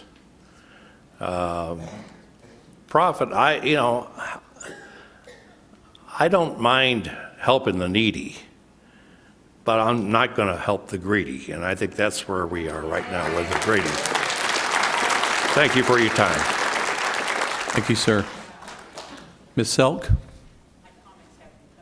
Okay, thank you very much. Jim Consolado? And he would be followed by John Danielle. Honorable Commissioners, my name is Jim Consolado. I live at 3024 West Malibu Drive in Golden Valley, Arizona. First, I want to thank the Commission for having this meeting and listening to the public and to the ratepayer. Secondly, I really have nothing to say that isn't redundant or repetitious, but I'm going to say it anyway because I want it to resonate in your minds and in your ears, even when you put your head on the pillow to go to sleep tonight. I want to thank the people that have showed up today, this marvelous audience, to exercise their right of free speech. And if you'll excuse the pun, or the puns, you can see that they are very shocked at this proposal, and they are all charged up. This proposal is a perfect example of corporate greed. On the backs of the ratepayer, and as you've heard, in Mojave County, we cannot afford to pay it. Mr. Commissioners, I may be the shortest man in Mojave County, but I am known for having one of the biggest mouths. And so I say to you, if this proposal does pass, I will do everything I can to make sure the people don't forget it on Election Day. And wrapping it up, all I can say is this demand charge scheme deserves nothing but demand full-out rejection. Thank you. Thank you very much. Mr. Danielle. And next speaker after him would be Stanley Hicks. I thank the Commission for coming down here today and listening. My name is John Daniel, and I live in Kingman, Arizona. I recently moved here about 2 years ago, a little more than that. I do not have my utility through UNS. I have it through another, but I'm here to support these people because if they get their rates, it'll be passed on to every damn utility throughout the country. And I don't think it's fair. This a rate that they're demanding for their high peak, like I lived in California, so again, we had tier systems. Yes, the tier system does work, but it does cost if you go over your rates. But you have the ability to take and control it. This demand hourly rate thing here, your highest hour, you don't have no control. It would be very unfeasible for you to try to. And as you can see, we're all on fixed incomes, most of us here. And we should be entitled to have a reasonable life, to enjoy it, not to live in a house where you're freezing your butt off or you're sweating to death. These companies are making billions of dollars of profits. CEOs are getting millions of dollars of bonuses. And it's all off the backs of us hardworking people. And it's about time that people stand up against these utility companies and also the government. The government is doing the same thing in other areas. We need to take and unify and give our people what we deserve, our constitutional rights. That's all I really got to say. I mean, I hope that the people here understand I'm here to back them, and because I don't want to see these rates go in. And I hope that you, as elected officials, will also see that these are unprecedented high cost rates that are unforeseen cost to us people, that we don't need it. They don't need it. They're making enough profit. Thank you. Thank you very much. Mr. Hicks, and he will be followed by Jennifer Birch. Hi, thanks very much for being here and listening to the people. My name is Stanley Hicks. I live at 2446 Miami Avenue, Kingman. We moved here a couple of years ago from Illinois, where being responsible citizens, we listened to our government and our leaders requesting that we cut utilities, conserve, doing the right thing. We did that, we got our utilities down, and then we all did it too well. And so the utility company in Illinois said, you know, we're just not making the money we used to make, so we're going to have to raise the kilowatt hour rate. We were penalized for doing the right thing. This demand is doing the same thing. They're wanting to penalize us for doing the right thing. I've been here about 2 years. My average utility bills on an 1,800 square foot house was approximately $250 a month. My wife and I have worked really hard and got that down to about $180 a month. That's what we're supposed to do. But when we do what we're supposed to do and the utility companies say, well, thank you so much, now it's going to cost you more per kilowatt hour, or like everyone else has said, the demand, you make a mistake, my wife might run her oxygen and her nebulizer and we turn the air on at the same time, and because we do it all at the same time, that hour goes up for our whole month, is ridiculous. I don't care if the CEOs of the company make $50 million a year. That's their business. What I do care about is them trying to say this particular county has to be the one that pays for it. If we have a tiered system, if we have, as I think Phoenix does, Scottsdale, my daughter lives in Scottsdale, says that she does her laundry at night because it's cheaper. That's fine. Give us the option to control. If you just say they can have whatever they want, you're taking away the people's option to control our environment, our costs, everything. Like most people here, or so many here, we're retired on a fixed income. $5.25 doesn't sound like much. Well, when the city wanted to raise our taxes, they said, hey, it's the price of a meal out. The county wants to raise taxes. It's just a small amount. All these little small amounts are breaking our backs. Thank you. Thank you, sir. Ms. Birch, and she will be followed by Frank Graves. My name is Jennifer Birch. I live at 4233 West Mayan Drive in Golden Valley, Arizona.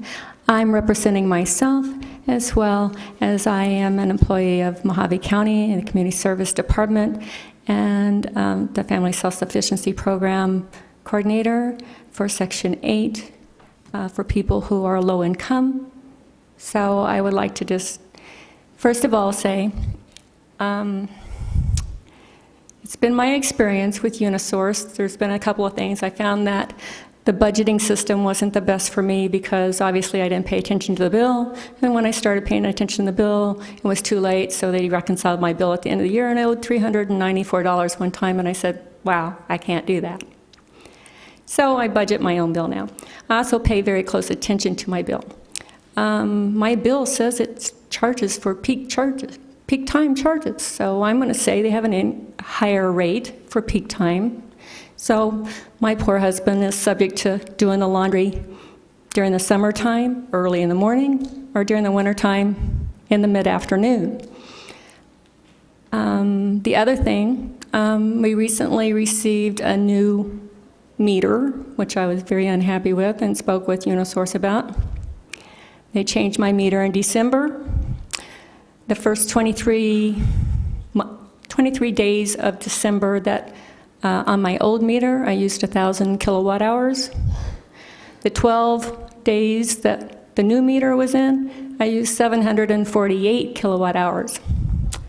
That was approximately a 30 to 32% increase in my bill, because I got a $200 bill, and I've never had over $150 probably on my light bill. So needless to say, I called them and very upset about that. And miraculously, I think the next month my bill was down. However, they did tell me there wasn't a thing wrong with my meter. And working with low income, disabled, elderly, working families of low income, I found that they struggle. You know, probably, I'm going to guess most people in Mojave County are under the 80% area median income. Certainly, the 494 families that we assist under subsidized housing through our department are under the 50% median income level. I see people calling, several people calling daily, seeking help, who are homeless on the street, who can't pay their light bill and their electricity is going to be turned off, and they have small children, who have are on oxygen. Again, we can go that route forever. We've lost funding. There used to be a service called emergency housing assistance for people who had a problem, got into a situation that we would assist with their utility bills or security deposits or eviction prevention, and we don't have that funding anymore either here. I personally understand the need, as I used to be a business owner, to make a reasonable profit. But we're talking about probably one of the poorest counties in Arizona. And they're wanting to make their profit off of a very low-income, depressed, oppressed county. So I oppose this fervently for myself, as well as all of the people who live in Mojave County that are on fixed income or low income or just plain poor. And, you know, they continue to cut food stamps and other provisions for people, too. So elderly people who are making $855 and have housing assistance get $16 a month in food stamps. Because I'm pretty sure that's going to help them out. You know, I respect that you guys have a job to do, and I hope that you make good judgment for our county. Thank you. Thank you very much. Frank Graves, and after Mr. Graves, Eleanor Harton.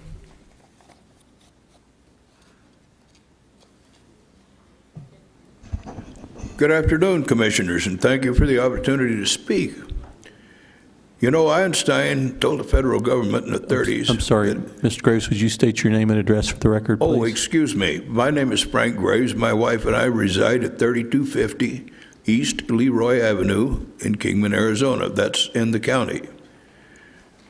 Anyway, Einstein told the federal government in the 30s that if they kept going the way they were going to breed a nation of idiots. Well, here we are in 2016, and corporate America believes that we have now become stupid enough to buy anything that they put on the table for us. Well, I assure you, such is not the fact.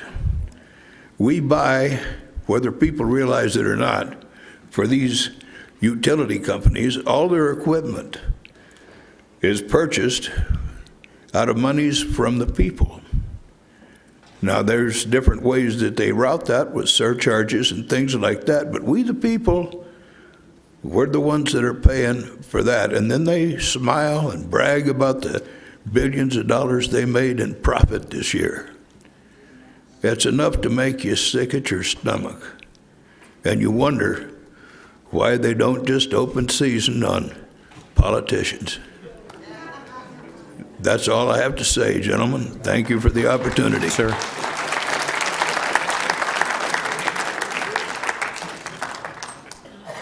After Ms. Harton. Hi, Eleanor Hartman, 2720 East Jiggerson Avenue, Kingman, Arizona. Thank you, sirs, for being here.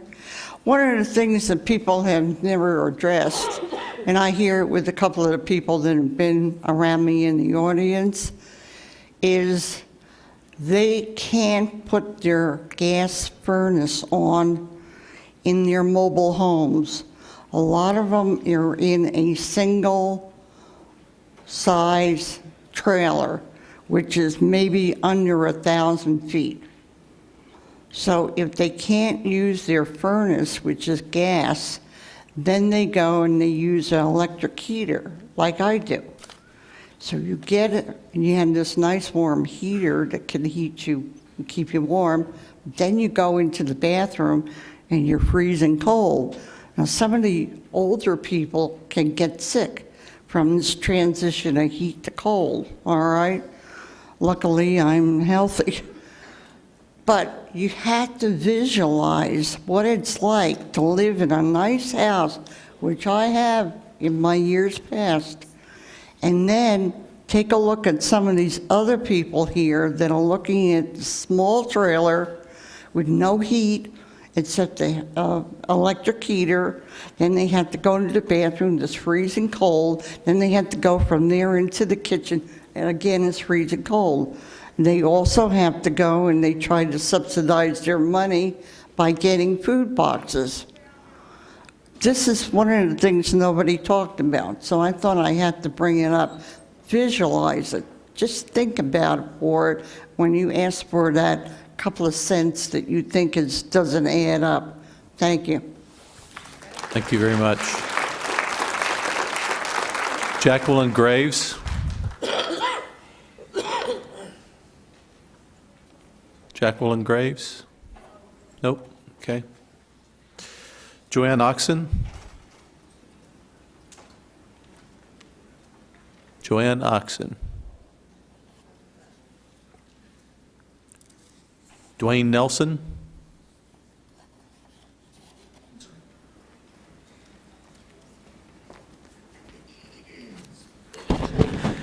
I'm Dwayne Nelson, 5168 North Edie Drive, Kingman, Arizona.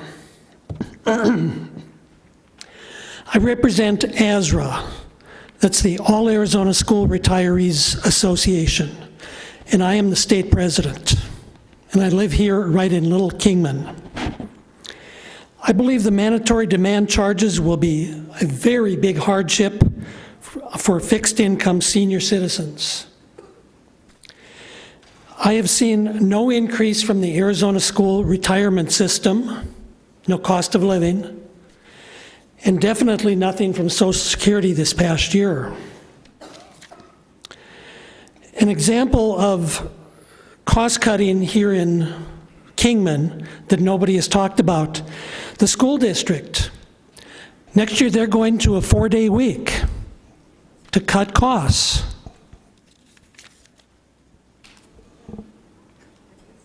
And the state is not helping out with money for education. And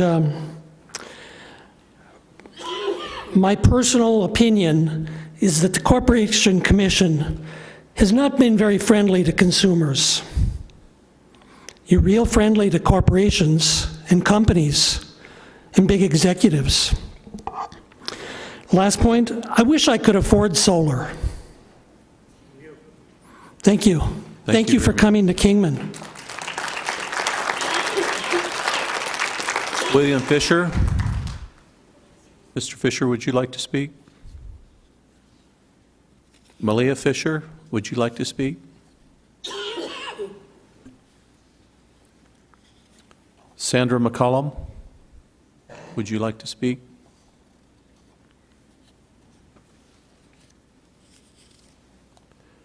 Ken Cates, would you like to speak? Geraldine Cates.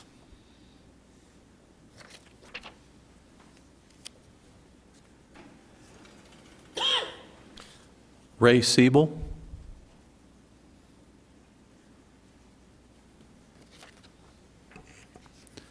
Virginia Long.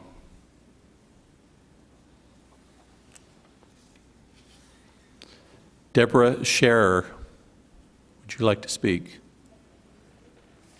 No? Okay. Peggy Tipping, would you like to speak?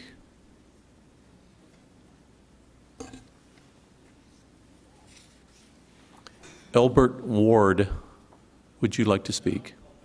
Okay, thank you.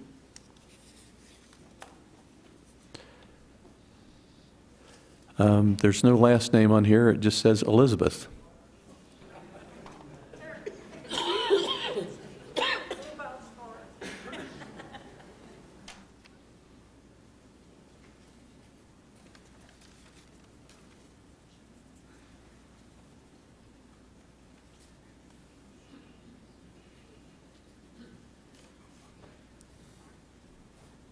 If you would please state your full name and address for the record. Sure.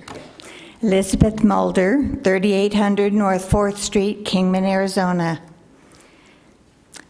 I have lived in Kingman, Arizona for 40 years, 20 years of which I owned a business under the name Liz Mulder, and I paid the demand fees that at the time were popular. But I figured that's part of being in business.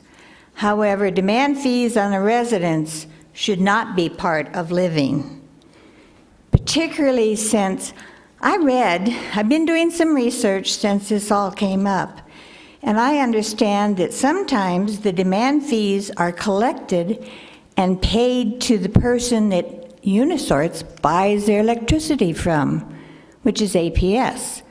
I don't know if that's for sure, but that's what the article said. And if it is, why should we give them any more money? I mean, if they need to buy the electricity there, instead of going out and doing solar on their own or finding alternate methods, why should we have to pay their bill? I don't get that. As you can tell by all the Q-tips in the audience, I'm not there yet. But anyway, this is a very poor area. I would say the percentage of us that are on Social Security with no raises for 2 years and have had to go to auto pay on our electricity bill because we can't afford the monthly is pretty pathetic. I would like you to really consider what you've heard today from so many people, because it's pretty much the same thing. I also am a little concerned from the article I read saying that we are an experimental company or an experimental county, and if we make the mistake of letting this go through, it's probably going to spread throughout the United States and everybody's bills are going to go up. If this is the case, please reconsider. I thank you very much for coming, and thank you. Thank you very much. Larry Lane, would you like to speak? Larry Lane. Kathleen Mishler. I'll decline, thank you. Okay, thank you very much. Charles Black. Is Charles Black here?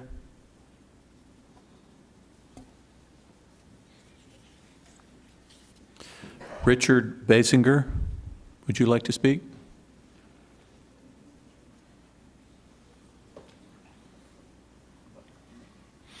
And he'll be followed by Leroy Wissinger.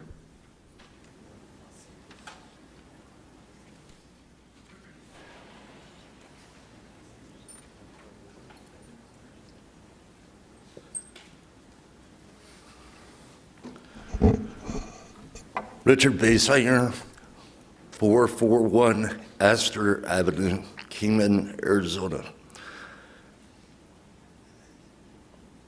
There's a thing in Arizona, a statute in Arizona called consumer fraud. It's off the FTC. It says businesses shouldn't make misrepresentations by what they say that isn't true or by omission. Utility companies have said, economize, insulate. So we insulate and the rates go up. It says, change your light bulbs, and we do that, and the rates go up. Then it says, get more energy efficient appliances and units, and we do that, and the rates go up. And then it talks about solar, and we do that. And now the push is on to hammer those of us who have invested in solar. That is a large capital investment that won't return that money for many years, but we don't get paid back. There were some small credits, but that had reduced by the time the contract went through. There were some tax credits, but nothing to cover what was invested. But we have Unisource that gets a rate return on its capital investments, and my understanding, the underlying reason that it is saying is our usage has gone down. The usage has gone down because people were encouraged to use less, and now, as has been stated, they're penalized. And I do care what the chief financial officer or the CEO or others get paid. And you need to look at what they're getting paid, and you need to look at the return that they're receiving on these companies. You've heard today about people on fixed incomes, but people that aren't on fixed incomes have other expenses that increase. And the truth is that it is irresponsible for people to be penalized because they have tried to economize on their electricity. I'll tell you real stories in this county. There are people whose usage has gone down because they don't run their air conditioner unless it is absolutely life-threatening in their places they live. There are people that don't run their heat, and some of them are on electric unless they have to. Now, because they will have to turn on their AC or have to turn on their heat in the times that maybe will raise their rates, they will be penalized. I came from a business meeting, and I told them I was coming here. every single business owner said, demand rates make it more expensive. Because the usage that is based on is not controllable out of necessity. I would trust and pray today, you don't come here just to hear or sit here and listen, but that you really listen and that you really consider what's fair and responsible and right. For the fact that people, if anything, should be encouraged to economize, but not be penalized. And that needs to stop.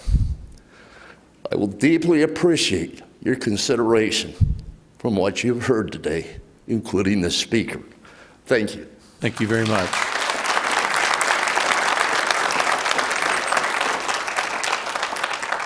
Mr. Wissinger?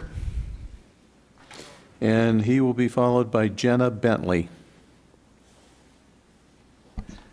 Name's Leroy Wissinger, 3842 Schaefer in Kingman. I've been in Arizona in Mojave County since 1970. I'd like to back up a letter that was put in the paper this morning, published by Bob Bass, who is president of the Kingman Golden Valley Association of Realtors.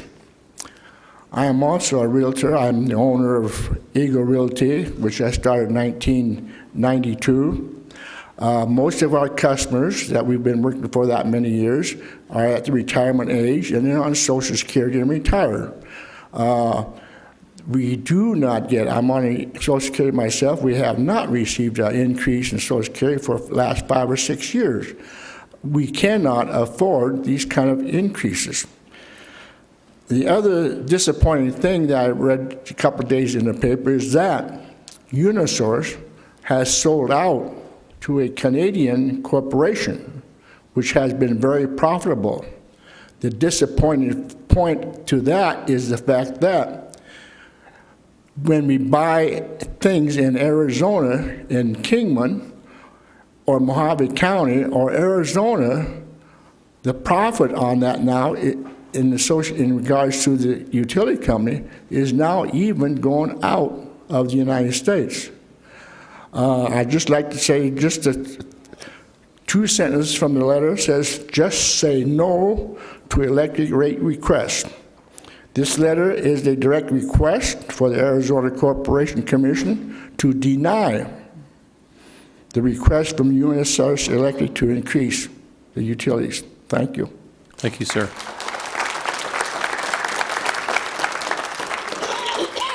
Jenna Bentley, and she will be followed by Kenneth Barth.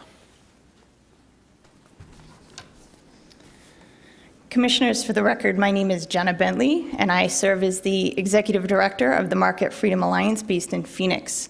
Today, I am appearing on behalf of our Chairman, Chuck Schmidt, and other members of our board. The Market Freedom Alliance's main purpose is to protect Arizonans against crony capitalism, whether it's our involvement to allow for Arizona wineries to sell their products out of state to compete with California, or our opposition of the government property lease excise tax scheme, which circumvents traditional market forces by providing tax subsidies to favored commercial developers at the expense of everyone else. We stand for a fair and level playing field. Today, I want to address a complex issue that has become a serious problem in Arizona, and that is net metering. The business model for rooftop solar companies in Arizona rely on government-based subsidies plus an exaggerated net metering price. Net metering policies around the country require utility companies to purchase unused powers generated by rooftop solar at the retail rate, not the wholesale rate, which can be 3 times less than retail. As the Wall Street Journal points out, the retail rate includes transmission, delivery, and grid maintenance costs. Solar consumers who depend on the grid to obtain power at night and sell their excess generation during the day skirt these costs.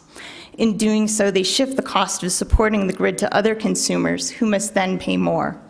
The effect of net metering is that customers who do not have rooftop solar must pay their own regular utility rates, plus share the financial burden that rooftop consumers avoid. This is a massive cost shift from people with solar panels on their roofs to traditional electricity users. It is not surprising that rooftop solar companies support this scheme. It is the only way their business model works. Arizona State University released a study saying that if net metering isn't fixed, it will cost us billions of dollars in lost gross state product. Even researchers at MIT concluded that net metering is inefficient and needs to be redesigned. This is the only part of our economy you can address. You are the only ones who can do anything to protect us. Our solution is to completely change the rate design. One idea is to implement a fair rate price for peak hour pricing. I know that solar companies will oppose this, but not because flat rate pricing is without merit, but because any change in the subsidy game hurts their bottom lines. But that concern is not in the best interest of all Arizonans. Commissioners, please consider our long-term interest, the loss of jobs, the loss of billions of dollars, and ask yourself, are you willing to ignore all of this to accommodate a very suspect business model that has no long-term viability? These subsidies cannot go on forever. Rather than put this off one more time, it is important to address it now before the problem becomes worse. Market Freedom Alliance is not against solar. Solar will continue to grow. As technology advances and costs come down even further, solar should become more prevalent. But as this course gets charted, it is important to address the massive cost shift currently taking place here. It is important to establish a policy that is fair for everyone. Please create a new rate design that addresses these issues. I also find it curious that Mr. Sheehan, who has not lived in Mojave County since he retired, and as he stated now lives in Phoenix, has taken such an interest in this issue, especially when you consider that during his time here as a politician, he supported an unpopular 7-year, $18 million property tax levy to help support his office. It's interesting that he suddenly reappeared here in Mojave County and is speaking against UNS. Thank you. Thank you very much.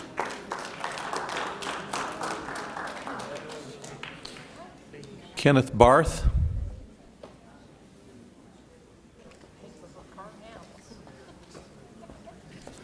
And Mr. Barth will be followed by Alice Doles. My name's Kenneth Barth. I live at 14736 East Running Bull Road in Hackberry, Arizona. I wanted to point out that back in December, I spent about 7 hours reading the docket of the downloadable comments, the written comments that have been submitted through December to try to become more informed about this rate hike proposal. I would speak against any mandatory, first of all, let me say one thing. I'm happy about one thing today because I feel democracy's alive here today. This is unheard of as far as my years on this earth, that 3 commission members, not staff attorneys or hearing examiners, but actual live commissioners would come up here. I thank you. This is a great day for democracy. It's a great day for the First Amendment to petition our government for redress of grievances. That's one great thing today.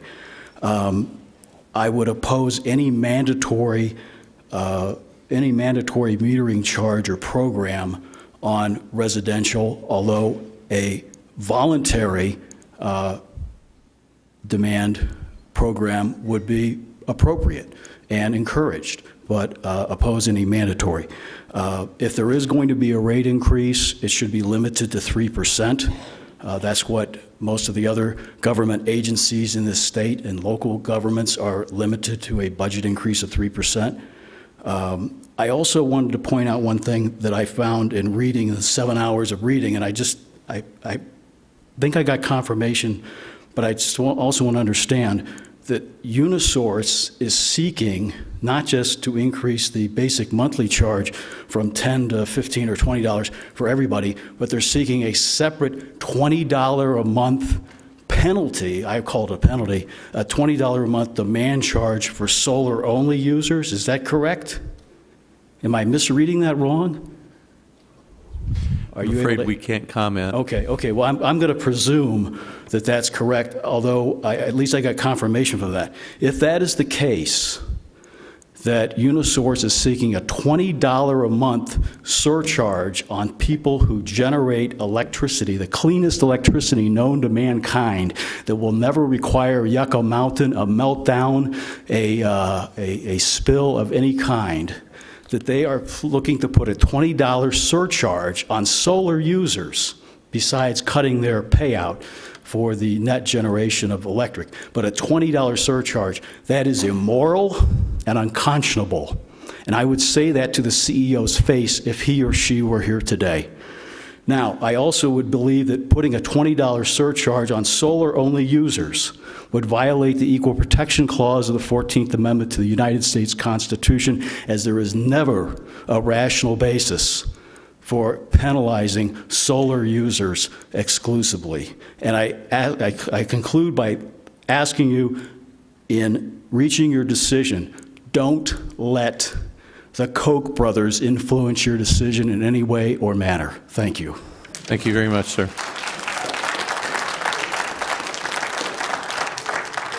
Alice Doles.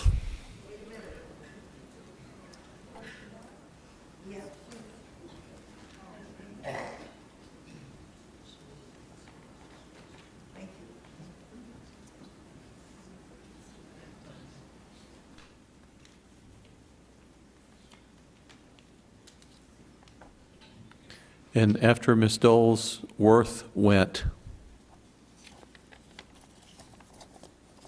Okay, my name is Alice Doles. I live at 3617 North Arivaca Road, Golden Valley, Arizona. I've lived here for 20 years. I'm in the 3rd stage of cancer, so you know it took me lots to get here.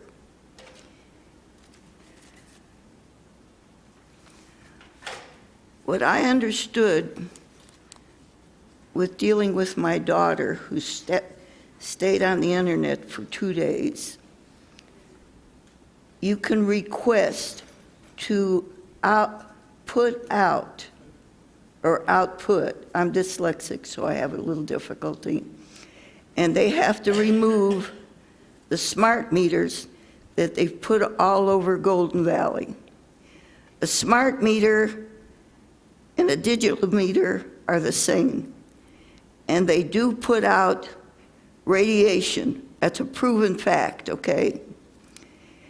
And they don't ask you, do you want a smart meter on your property? A smart meter doesn't have all these little round things that you could tell how much electricity you're using. Just has numbers going across it. And my advice to anyone in this place, to get rid of the smart meter that comes from Unisor and the digital meter that comes from Pioneer Water, they both are dangerous. And if you doubt my words, go on the internet and find out. I just came here to try to help somebody else. I asked for that to be removed from my property, and for people to move within 24 hours, then there's something wrong with the system they got going. That's all I came here to say. Thank you very much. I hope I helped somebody. You got to write them a letter. Okay.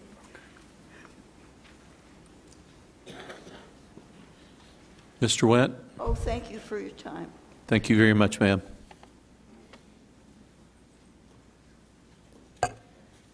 And after Mr. Wendt, Robert Brady. Excuse me. Hi, my name is Worth Wendt, and I live at 2740 East McVicker Avenue. And yeah, I live in one of those small trailers. But I'm against this proposal, and I don't understand why. What's more simple than, I'm all for me paying for the energy that I use, but this on-demand process, if I can't opt out of this, I ought to have the option to opt out of this. And what's next? I get gas from UNS. Is there going to be an on-demand gas thing later? Is that where this is going? And and I also wanted to say real quick, I appreciate you guys being here, and I appreciate all our seniors driving here and speaking up. But what about the people, the young couple, that has to work 9 to 5? They have no voice here. If you have to work 9 to 5, you really don't have a voice. You can't, oh, I need off to go to this hearing. So I just want to voice a little complaint about that and just say I'm against these charges. Thank you very much. Thank you, sir. Again, I mentioned it at the beginning, and I would like to mention it again. For anyone that couldn't be here, they can send a letter to my office or any of the other commissioner's office, or they can go online. And all you have to do to send us an email is on the website, literally click our names on the homepage of the website, and it'll open up an email window that will send an email to us. My office dockets literally hundreds of public comments every single day, including several hundred for this docket. So again, encourage your friends, if they haven't had the opportunity to come today, visit our website and make public comment there. Thank you. Mr. Brady, go ahead. Good afternoon, commissioners, and all the good people that are here to object to the rate increase. I myself am personally opposed to it. My name is, I go by Bobby Brady, and I live in Meadview, Arizona. It's Post Office Box 64. We have no mail delivery, we're that big. But there's two things that I really need to get across.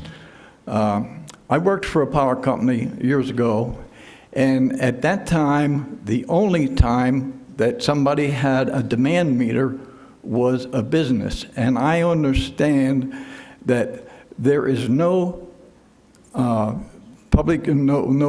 power company that is using demand meters on residential customers. We're residential.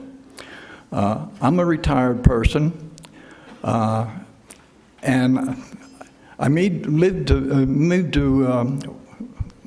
to Meadview 30 years ago, and the reason I chose Meadview was because of the cost of living.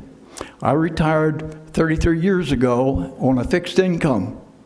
So for 33 years, I've been trying to make it on that fixed income. I worked for a municipality, which of course is not anything like industrial pays, but nevertheless,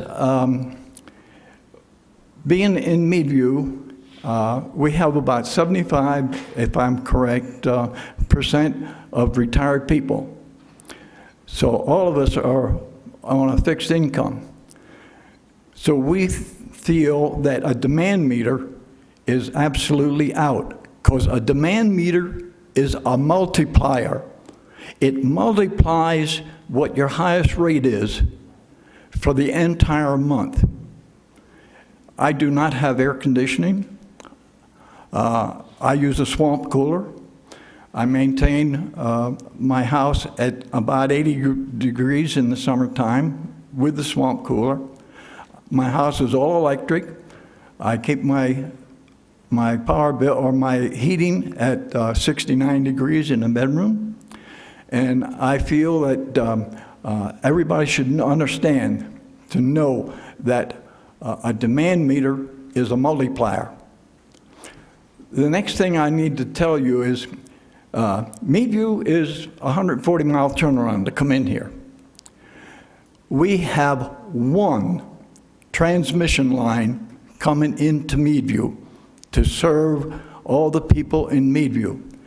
We get power outages that many times are 3 days in length.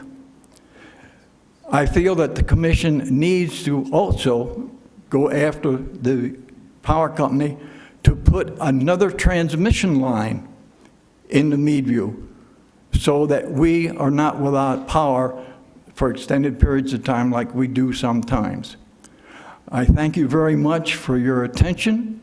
I hope that you can do something about this. I think we deserve a little bit better system. I have a wind generator which I put in 2009. I paid $15,000 for that wind generator, and it will never ever pay for itself. And with them reducing the rates of income that I get, and I'm tied into the grid, so whenever our power goes down, I have no power. Again, I thank you very much. You all have a great day. Thank you, sir. I have Randy French next. Mr. French.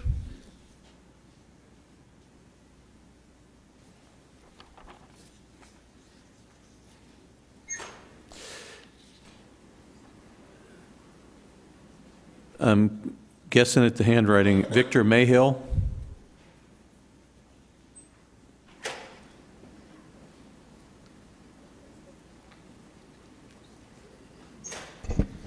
Sorry for the handwriting. Nope, it's not a Victor problem. Martell. It's my eyes, probably more than anything. And I'm from Kingman, Arizona, 1602 Broadway Avenue. And I would actually like to talk about security issues in my statement. The first statement I'd like to make is I don't know who's responsible for this company being sold to a foreign entity, but our power is critical here because our water's pumped by electricity, our gas is pumped by electricity, the hospitals run on electricity, and now that's been turned over to a foreign entity. So in our day and age when we're worried about security, terrorism, now we have our whole electric grid controlled by someone outside the United States. The second issue of security is, in our day and age we live in, we've learned that we've got to be very careful with our money, our Social Security number, and everything else that we deal with, because we deal with individuals who wish to scam us, take our money, take our identity, and corporations don't seem to be much different. Corporations are driven by profit and profit alone, not by service, not by integrity, not by altruism. And since they're driven by this profit and profit alone, they'll say anything, do anything, lie, cheat, steal, do whatever they have to get that profit. Now, when we talk about the fact that we have a demand charge on there, there's no transparency for this demand charge. We have these new meters on our houses, and we no longer have the little dials and the turntable that tells us exactly how much usage we have. We have to rely on their digital, remote accessed meters. Before, we could actually go out there and look or take a picture of it, and we have evidence of what we used. Now we don't. There's no transparency of what we use. Those things are controlled by computers outside our control. The same with the demand usage. Who's to say what our demand usage is from a current moment? Could they alter that? Could they increase it? Could they send a power surge to increase it so that they can actually charge us more? If you approve this, then you're setting us up for a scam situation that could cost us millions and millions of dollars. So I would say no on this. Thanks. Thank you, sir. Susan Gilbert.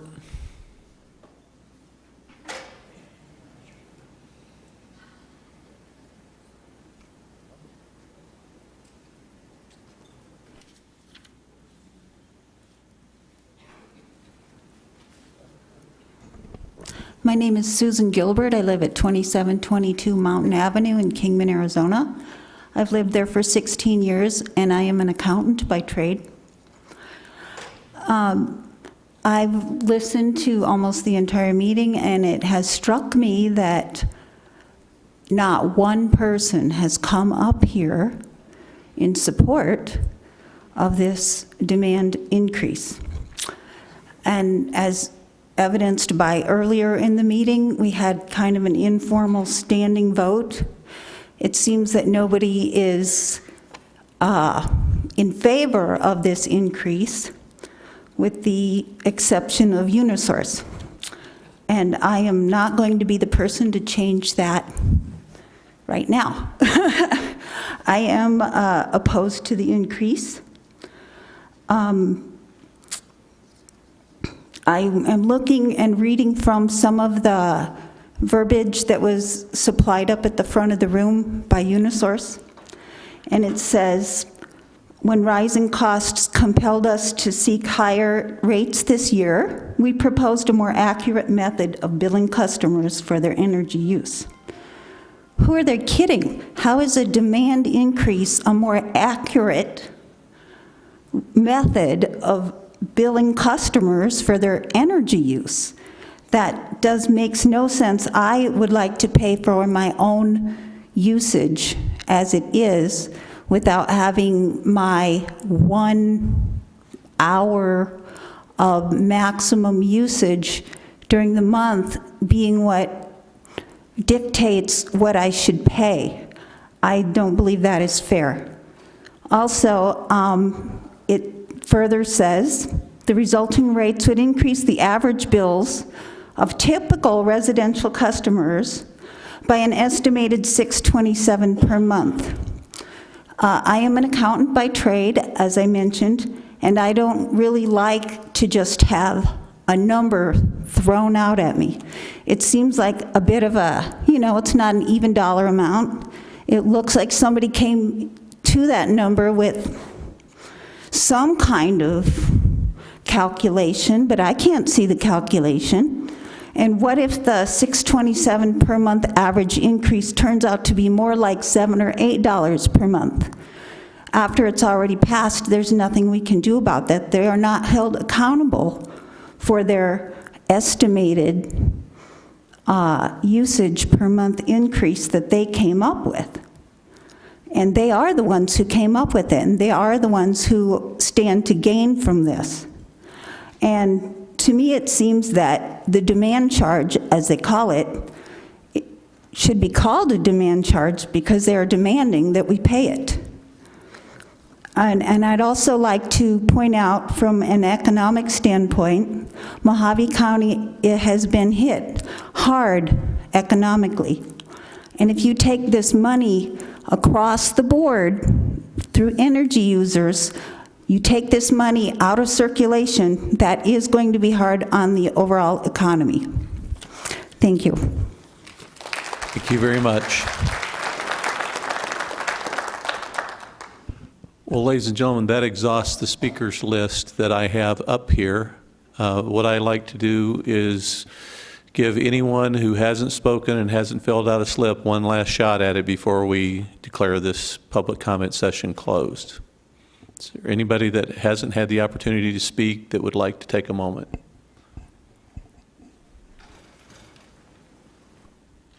If you would, please state your name and address for the record. Mark Martell. I live in Mojave County. I'm sorry, I probably walked on you there. If you try again. Mark Martell. You heard from my brother. Thanks for coming down and talking to us. I've never seen a person from the government come down here except for a couple of people running for office. And you basically don't get to talk to them. They wave at you and go, vote us and we'll forget about you. I agree with everybody that says what they, about the increase and all this. My question is, when this is voted on, and I know you probably can't answer this, when you sell these companies and you take all this stuff outside the United States, are you truly thinking about the United States and what impact selling these companies to foreign entities is going to do? You can see that you're running all over the state because somebody voted that a foreign entity can buy up this company. And look what they're doing. I think it's time that we do what's good for America and not what's good for a corporation.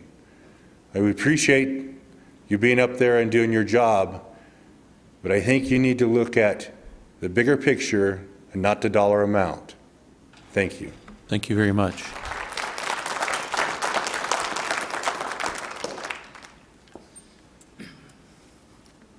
Hi, my name's Larry Warren, and I live at Riata Valley Road in Kingman. I worked for a utility for 30 years. State your address again? Riata Valley Road. Yep. I worked for a utility for 30 years and have a pretty good idea of rate structures, etc. I worked in hydro. The cost for us to produce electricity was 0.8 cents per kilowatt hour. The highest cost was through the nuclear plant at the time, San Onofre, which is closed down now, which was about 6 cents a kilowatt hour. We're currently being charged around 14 to 16 cents, if I'm right, per kilowatt hour here in Mojave County. So the difference between what the utility wheels pays for and wheeled power versus what they're charging us is already equivalent to like 300 or 400% cost difference. That in itself, you know, is pretty disgusting, I think, but that's the way it's always been and we live with it. As far as executive pay, I was a machinist. When I started work, the CEO was making 30 times what a machinist or electrician made. This is probably not totally relevant. However, now a machinist for Southern California Edison makes around about $85,000 a year. The CEO last year made $11,700,000. So there's been a certain amount of inequity taking place there. Once again, you know, somebody pointed out greed. I mean, it's a factor of life anymore, and we put up with it because there's no way of changing it. As far as this demand charge goes, my wife was asking me, she says, can you explain what this is all about? And I said, well, it's purposefully very convoluted, so it's very difficult for me to explain that. However, this is as close as I can come. So when you go down to the grocery store and fill the basket up with groceries, take the highest cost item that you've just purchased, and that'll be a reflection on what all the other items are charged. In other words, don't buy steak because the lettuce is going to cost you for buying the steak. So I think it's totally unfair, it's purposefully convoluted, and I'm totally against it. I thank you, gentlemen, for coming and hearing me out. Thank you, sir. Okay, one last crack at it. We have one more? Okay. Hello, and thank you, gentlemen, for coming and listening to us. My name is Michelle Mock, and I have a P.O. Box 671 in Dolan Springs. And the reason I come up here is because I didn't hear Dolan Springs represented yet, and I just wanted to make sure you guys know that we are definitely concerned about this situation. Again, Dolan Springs, like probably Meadview and Golden Valley, is mostly elderly people, retired people. I mean, most people probably didn't come because a lot of people out there don't even have vehicles to get here. It's a great concern for us. I mean, my family, my husband was kind of forced to retire. His mother passed away, left him to take care of his handicapped sister on a fixed income. Somebody said something about food stamps with $16 a month. That's what she gets. That's it, not a lot. But this is definitely a hardship for many of the people out there. The fixed income, they can't live on this. I mean, we have people out there that live in run-down RVs, mobile homes. They're not even, I don't think most people would even live in what the people out there live in. And that's because they can't afford to fix them up. I mean, it's really bad, and these people can't afford a rate increase on their electricity. You know, we're not that bad off, but, you know, it's not great. But I just want you guys to know that this is such a hardship for the elderly and, you know, the people that on the fixed incomes and medical out there. There's so many people out there that have trouble just getting into their doctor's appointments. It's a long way. It's not as far as Meadview, but still, it's about 40 miles out of town. So it's a long trip to come in and go back. And just want you to know it would be really hard for the people out there, and that they are represented, even though they're not here. It is a concern for them. So thank you very much for listening to us. Thank you very much. All right, one last crack. Anybody else? Commissioners, would you like to make any closing statements? Commissioner Burns? Commissioner Faris? If I may. Yes. I just want to take a moment and thank everyone for participating in this. There is, not speaking for the other commissioners, but there is some frustration on my part because of the process that exists that we're not able to engage with you and go back and forth. I think it would be very interesting to do that. But nevertheless, to be able to hear from you and hear where you are on this has been very helpful, so thank you. Mr. Tobin. Thank you. I'd also like to thank everyone for being here. It's very refreshing to see some old friendly faces and hear from some new folks in areas that I know so well. So I was glad to see Dolan Springs did make it to the podium. I was doing my little checkoff list. Goes, where's Dolan Springs? We'll be on our way to Lake Havasu City here. So to the gentleman who worries about the day worker, we agree. They can't be here, and we'll be at night over in Lake Havasu City as well. And we were at night in Nogales too. So I wanted to thank you. I thought in an emotional environment, I thought the decorum here in Kingman was exceptional. Thank you. Thank you, Commissioner Tobin. I'd like to echo my fellow commissioners' remarks. We really do appreciate it. It's important that we hear from you, and we appreciate you taking time out of your day because we all know you have someplace that you would probably rather be. Things that you need to do, life stuff, job stuff, and taking this chunk of time out of your day to come down here and give us the benefit of your wisdom is really important to us. So I want to thank everyone, and without any further comment, I'm going to gavel this meeting to a close. Thank you.